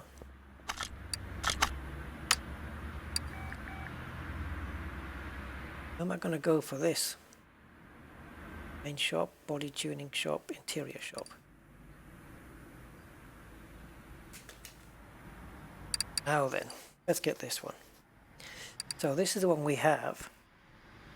It suits the car though. I wouldn't go with the wooden one, the car's not that kind. This one, the Bandit one, that would be on a Trans Am though. If it was a Trans Am, I would probably put the Bandit wheel on. Doesn't look too bad compared to the steering wheel 7 as well. They're quite similar.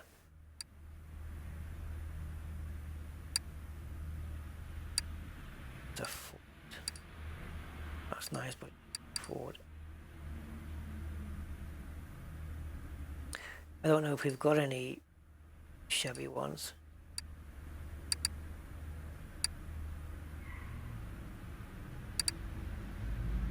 I don't know, can't see any with the Chevy logo.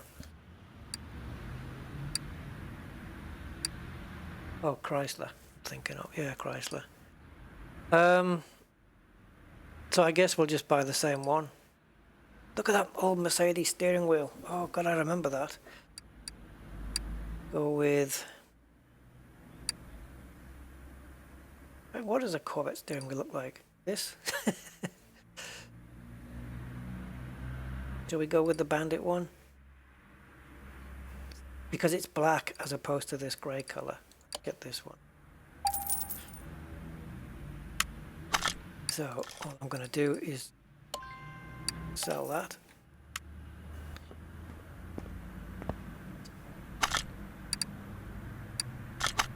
See now, assemble mode doesn't work. So what you have to do, go to disassemble and then right click again. With all that lovely body. I mean that car without the body, it's gorgeous. Right click again and then switch to interior assemble.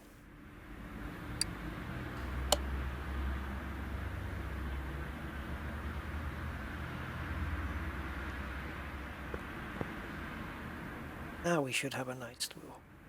That looks slick. I like that. Alright, should we see what power she's producing then, guys? Well, so the standard 498, all right, I said I wanted to get over 500 because I know I could do it, and 936 newton meters of torque. So I need to find 64 newton meters torque with all the add-ons that we now have. Why is the global body condition at 98? It's these mirrors. Has to be. It's not the mirrors. Well, what the hell then? Everything else has been taken off. What? This is gonna annoy me now. We've done the bumpers, we've done the tail. Was there anything that let's have a look at these bumpers again.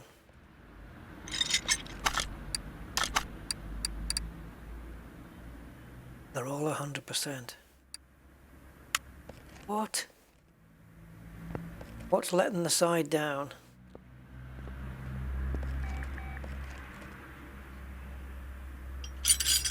Never did replace that door. It's 100%. Alright. This can't be. This cannot be, guys. Something is stopping this from being 100%. I'm not really that bothered now, but I have to admit it is a bit annoying.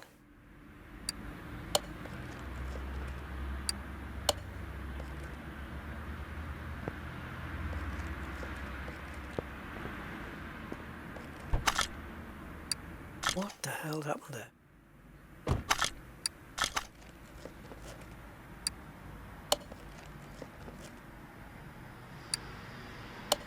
Everything's 100% that's going on the car.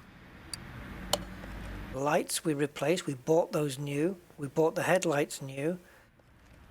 The hood is 100%, we know that. The fenders, I don't know, don't they have to be? Yeah. What the hell?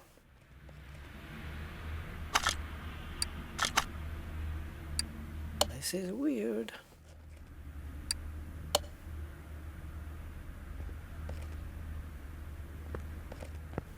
And it's not like it's gonna tell me.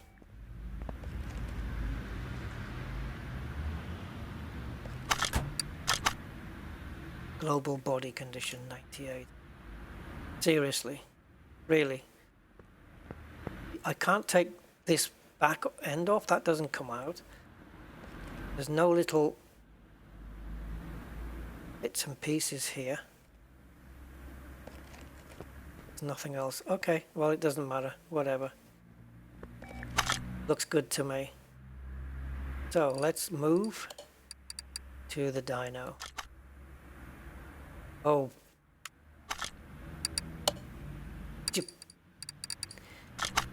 Whatever. I forgot. Oh, I didn't even need to move it to there. Whenever it says no oil, I keep thinking about using the oil catcher thing. Don't know why.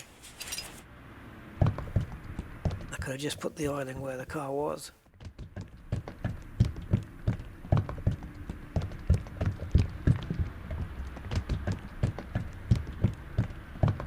Okay, we're done.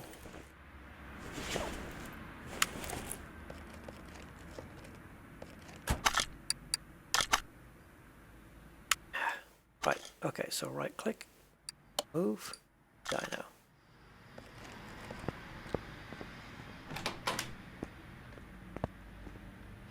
Right, we have a name for this car. What should we call her? Emma? Emma. This is Emma. Say hi to Emma.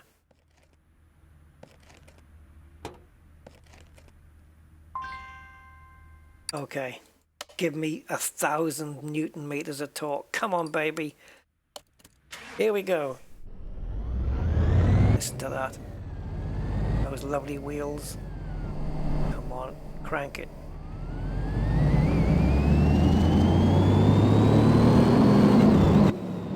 Holy Jesus! Holy, oh my God. What the hell have I done? I've created another monster. I think the gains in the BMW 507 were... Oh no, they were less, weren't they? Weren't they 40% gains? Look at this, 71% more horsepower and 70% more torque. Look at the torque. That's Bugatti Veyron territory. No, I'm thinking of Bugatti Chiron 1500 horsepower. But I think the Newton meters is around the same on the Chiron. 853 horsepower. This is going to be an uncontrollable beast. Guys, I'm not going to be able to control this car on the road. It's on the racetrack. It's going to be too much power again. That's crazy. That's way more than the BMW did. Whoa. I think I'm going to have to be a bit more conservative with my performance parts and only maybe just do a few parts. Now, another thing you can do to this car if you want to is tune parts, and I can change the gearbox. I can even change how many gears. I can change this into a 6-speed or a 7-speed and then start adjusting the ratios here. So let me bring it down to a 5, or let me reset. So the current top speed of this car, 231 kilometers per hour if you let it run for a while. But with a 5th, I can now go 284, but I'm going to have to you adjust final ratios. Look, obviously we're not going to get those kind of speeds, but if you fiddle around with the tuning here, like you can even lengthen first, second, third and fourth, so you can maybe squeeze a little bit more out of it. Maybe take that to 240. I don't think this changes horsepower or anything.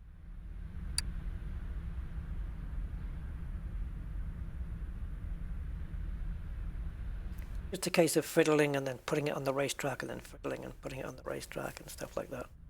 But yeah, you can do that. You don't need a custom gearbox, I don't believe, to do that. But you can, look at this, you can go to 10 gears, 10-speed Corvette, but then it's a question of changing your gear shift points, your ratios, so it spreads out amongst all the gears. Doesn't necessarily mean you'll get more speed, but you'll certainly have lesser revs, higher speeds. I don't think we're going to be approaching anywhere near. We're not going to have, even on the drag strip, we haven't got enough room to get the 10th gear.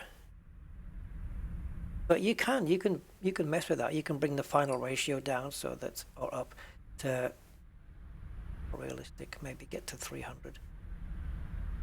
But I don't know how that's going to look, or I don't know how that's going to perform. Because look, you're going to be going from first to second and then to third in no time. It's going to be It's going to be, they're too close together, the ratios, way too close together. So I'm just going to keep it as it is, and let's go and take it for a spin. I can't believe how much. I said 1,000 Newton meters of torque would be nice from 936, and it went to 1588. That is insanity. As you will no doubt see.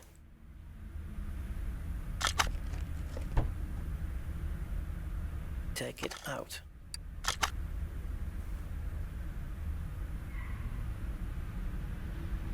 Let's do the drag strip first. See what the 0 to 60 is, or 0 to 100 kilometers per hour. Sheesh.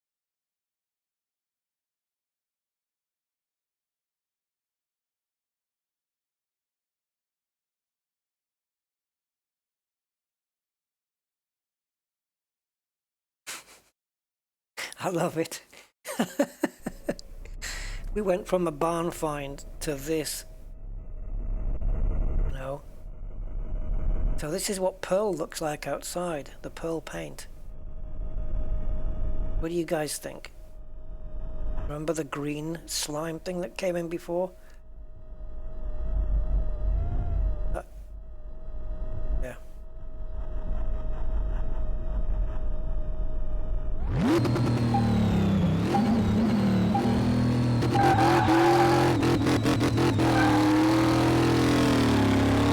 3.4 seconds, 0 to 100, pretty quick.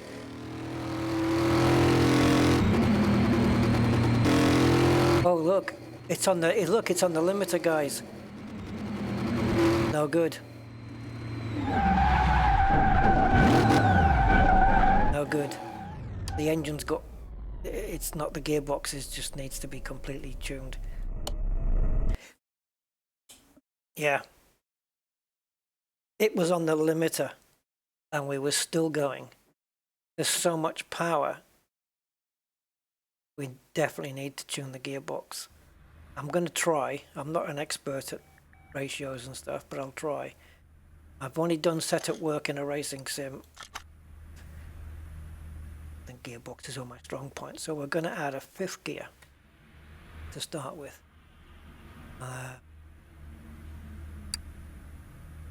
So at what speed do I want to be changing? To 60. It's up.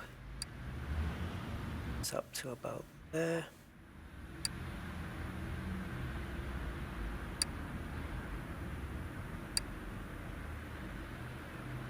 There. Then see if we can get this to try 290. Okay.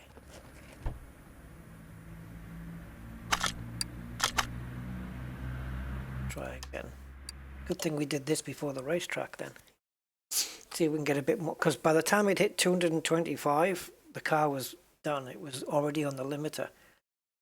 We were still piling down the road. So let's see if we can get a bit more speed out of it now.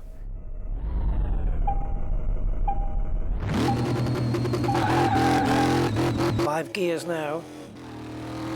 Look how soon it's changing the gears though. It's changing the gear. Oh, look, that was terrible. Yeah, it's changing the gears too quickly. Definitely more speed though, look. And now we're on the limiter again.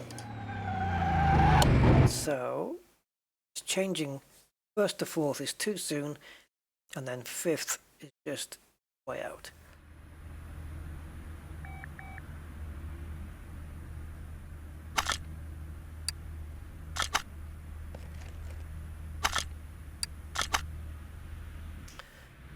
Okay.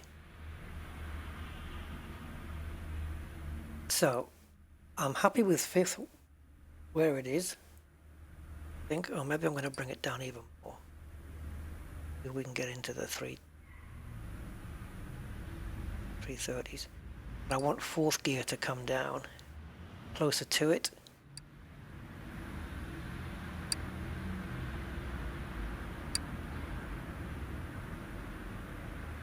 I don't know whether something like that will work. I'm just looking at the numbers here. But this has got to go from 60. That's not much.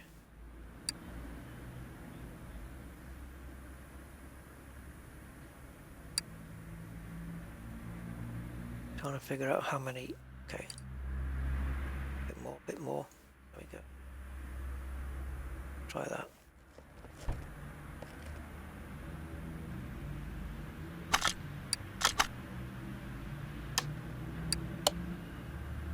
It's a question of listening to when the gears change and how quick they change. It might be too soon, it might be too long. You want to really get them nice and evenly spread out.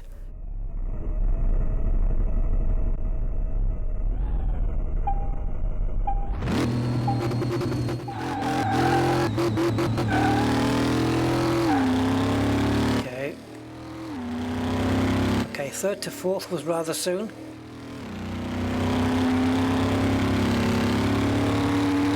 Let's see if we can hit 300.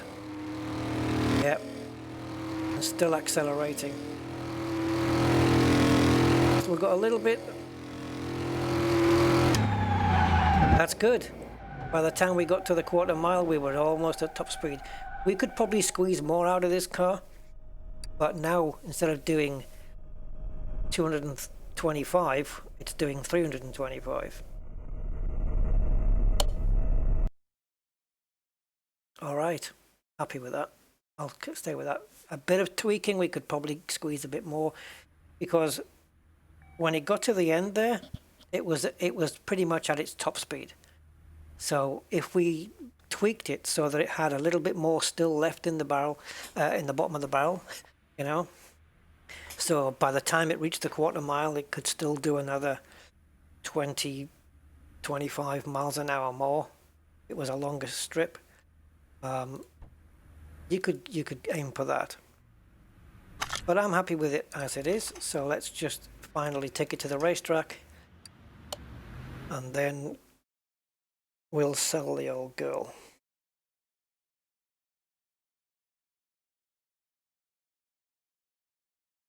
Give it a quick lap.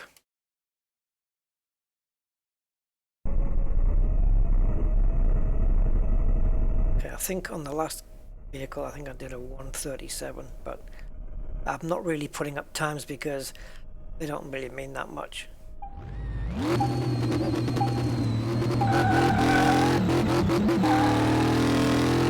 That first gear, I don't know whether that's just wheel spin, but it's kind of weird. Plenty of power, but it seems relatively well balanced. There's a lot of power. Oof. You can tune down first gear so it doesn't spin so much, so it's not so aggressive on acceleration. Messing with the ratios, you know. Look, it's spinning up through second and third gears and everything. Again, it's another monster. It doesn't seem as... I know it looks it, but it doesn't feel like it's as uncontrollable as that BMW was, even though this has more power.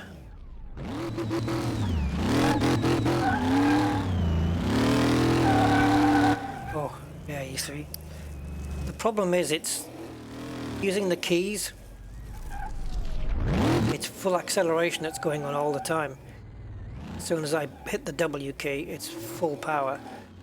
I can't throttle it in, you know, I can't just... And so we're getting this all the time. But with the steering wheel and pedals, it would be controllable.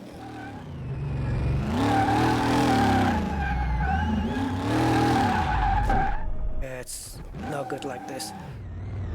The keys are too sensitive.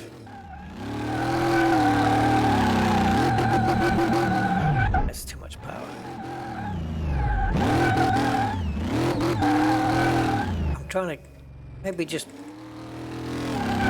blip it, but no, even if I'm blipping the throttle, it's still wheel spinning between the gears. After we get into third, there's still a tiny wheel spin from third to fourth. Crazy.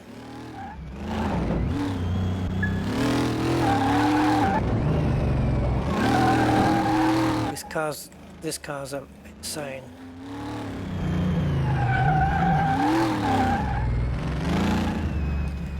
Somebody called Danny Coker from Count's Customs.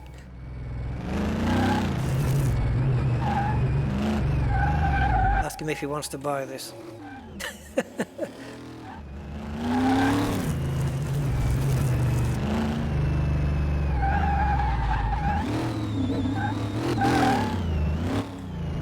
I am being so gentle on the throttle, you can't believe it. To the point of putting in no power. Look, I'm not even accelerating down these straights. Oh, Jesus. I'm trying to get to third gear so it's a bit more controllable.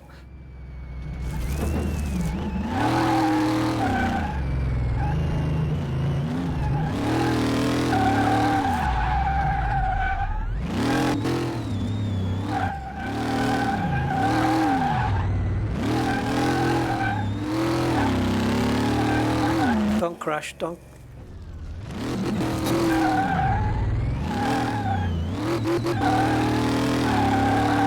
See, the moment I put any steering input in, she goes crazy.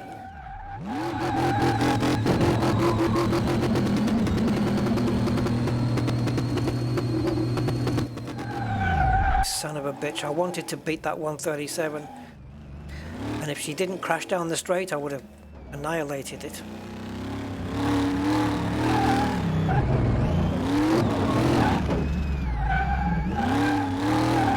Maybe you have to rein the gears in, guys. Bring the gear ratios right in so that first gear lasts forever. It'll kill our top speed, but it'll make the car more controllable. Just have a big long first and second gear.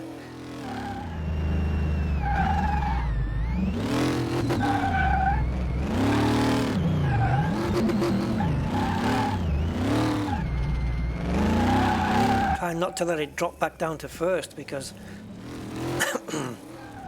that's when there's too much power.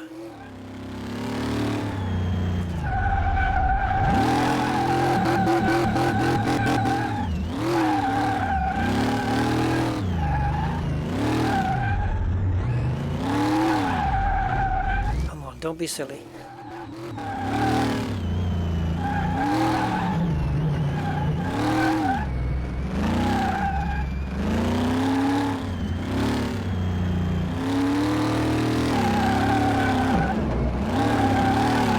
Probably better that I stick to the wall. Just let the car stick to the wall.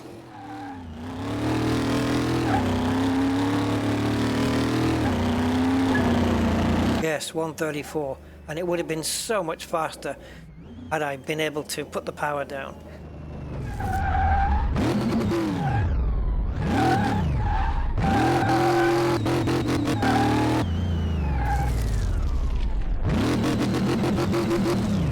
So you can't do that thing where you hold the brakes.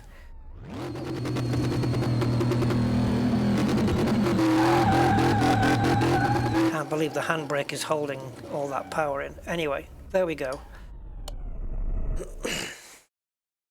Another monster has been created. I'll have to look back at the beginning of the stream to see how much money I had at the beginning and how much money I'm going to have once this car now goes for sale. I think I had 747,000. Now I've got 724. And this car will sell for 77,000 with a restoration bonus of 5.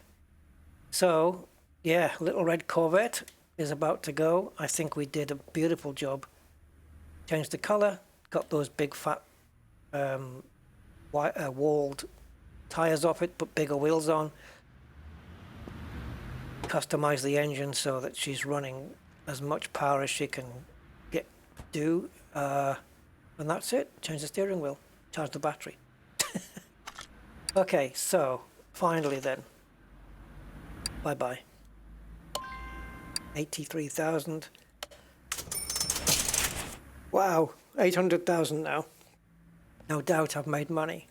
So, like we did last time, let's add some more barn locations because I've been to a few.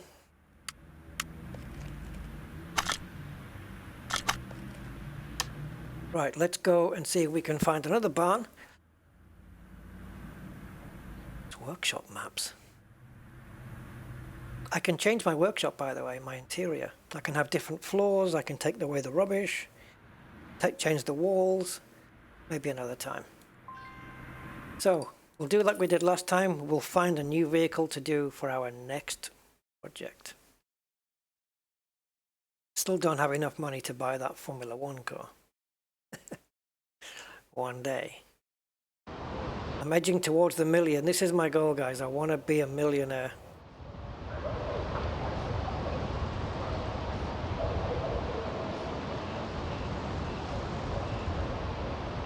And you do get some really good money project vehicles. What do we have here? That looks like a Nissan GTR. Oh, hello. We got a Willys Jeep. Don't really fancy that. It's not a, is it? It's not a Nissan GTR.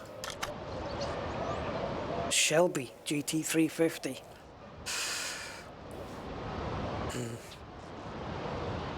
So this hasn't got as much power. Certainly hasn't got anywhere near the torque that the previous vehicle had. I don't know, guys. Shelby. The thing is, if I leave this garage and, you know, I don't get to come back to it and have the same stuff here. I don't really want to buy any stuff either. No. Oh. Not be fixed. I'm not really struck on this brushed aluminium McLaren F1. That would be nice to get, but it would be expensive. How much is this thing?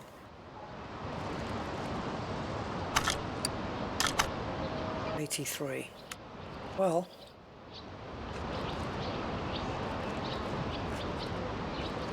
I don't know. It's a race car, obviously. And it's got the roll cage and everything in there.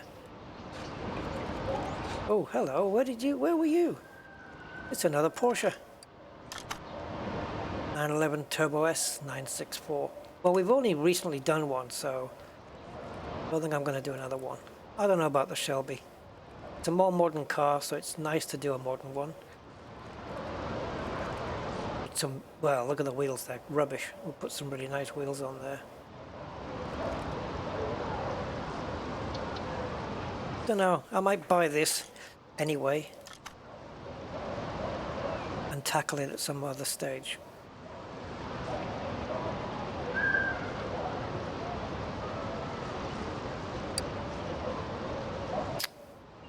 It's another engine rebuild though. They all are, all the barn finds are going to be the same. This is a mod car. I don't know guys, Shelby 350.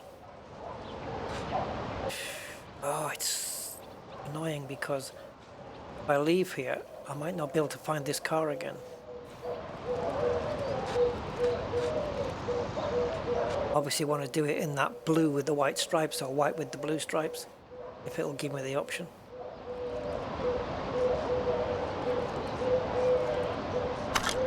Right, I can afford it, so let's buy it.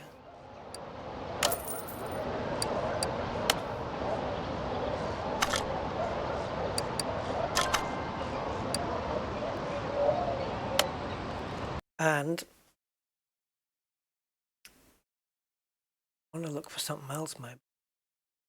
Let's look in 2 more barns at the most, and if I don't find anything suitable, then we'll just deal with this. Those wheels are coming off. I want some better wheels on that. This I can already see in matte black. But maybe not. I don't know. Maybe white with the stripes. Is that even an option? Should we have a quick look? Oh God.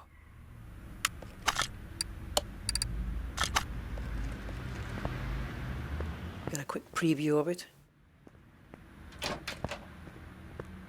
Look how different it looks in here. Okay. Go to paint.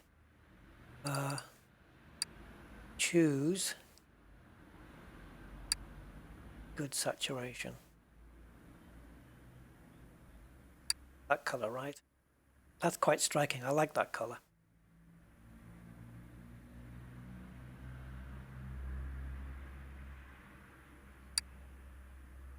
I think we're looking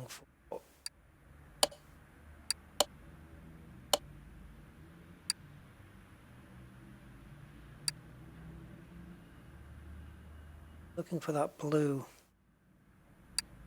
Don't quite be able to get yet. Don't know whether we have a... Oh! We do have options, look. We have a white one. Pinstriping. So the car would have to be white for that then. Right, is that patina? There we go. It can be done. It can be done. Well, we can go blue with white stripes or white with blue stripes.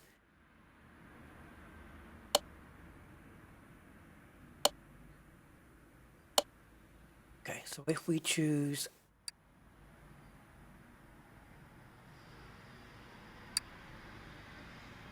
car, maybe not balls on perfect white.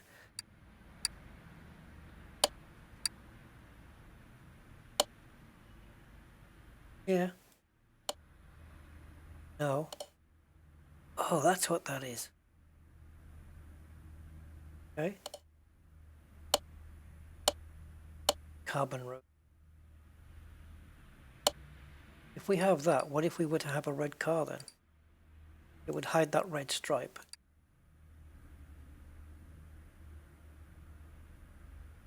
Go a little bit G here.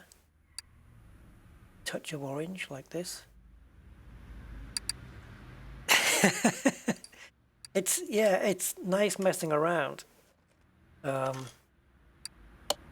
We'll see. We'll see what we do with it. Well, let's have a look in a couple more barns. So which ones? Let's choose this one at the bottom.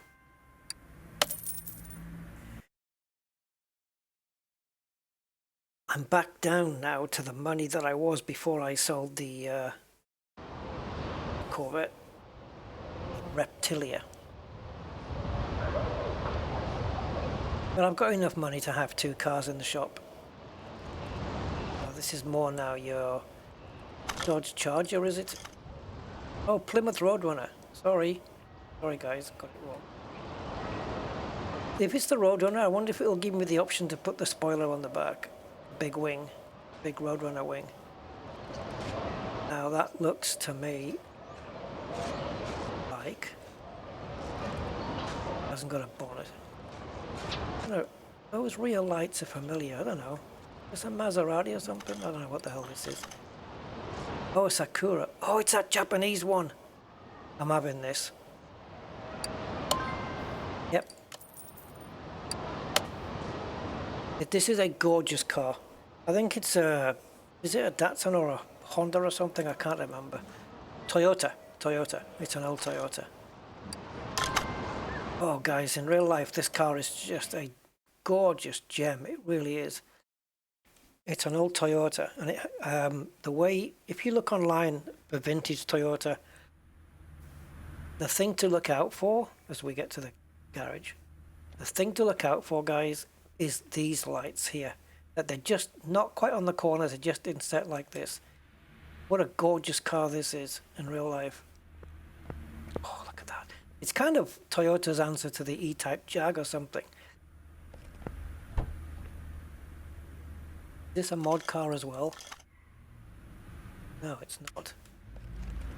Right, well, it has the bonnet missing, and it looks like it's got some engine parts missing.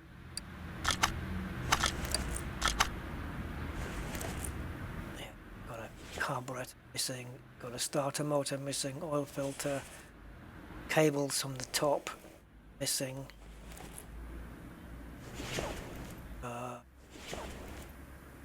I don't know whether is there. Yeah, it is. Okay. Now I don't really want to turn this into a rubber burning monster either. And I definitely want to again change the wheel dimension, because look at this, look at those tire walls. I don't mind tire walls on this that are, you know, fairly wide because it suits the era, but that is too much. That is too much. That's way too much. And I think the only color for this car is, again, that creamy white color. If you look, I don't know, I'll have to have a look online. But if you check this car out, it looks gorgeous in that color. Got a rear light missing. May just have the one exhaust. That's a steering wheel. Yeah, it's in a bit of a state, this. It needs some TLC. And so does this, but we'll get to that one.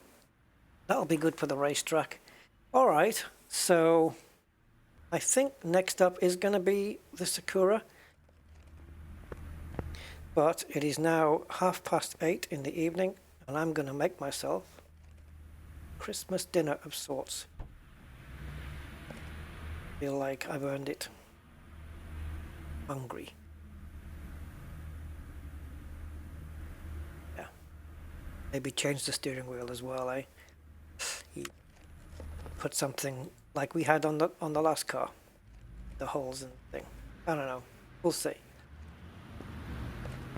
So, next project.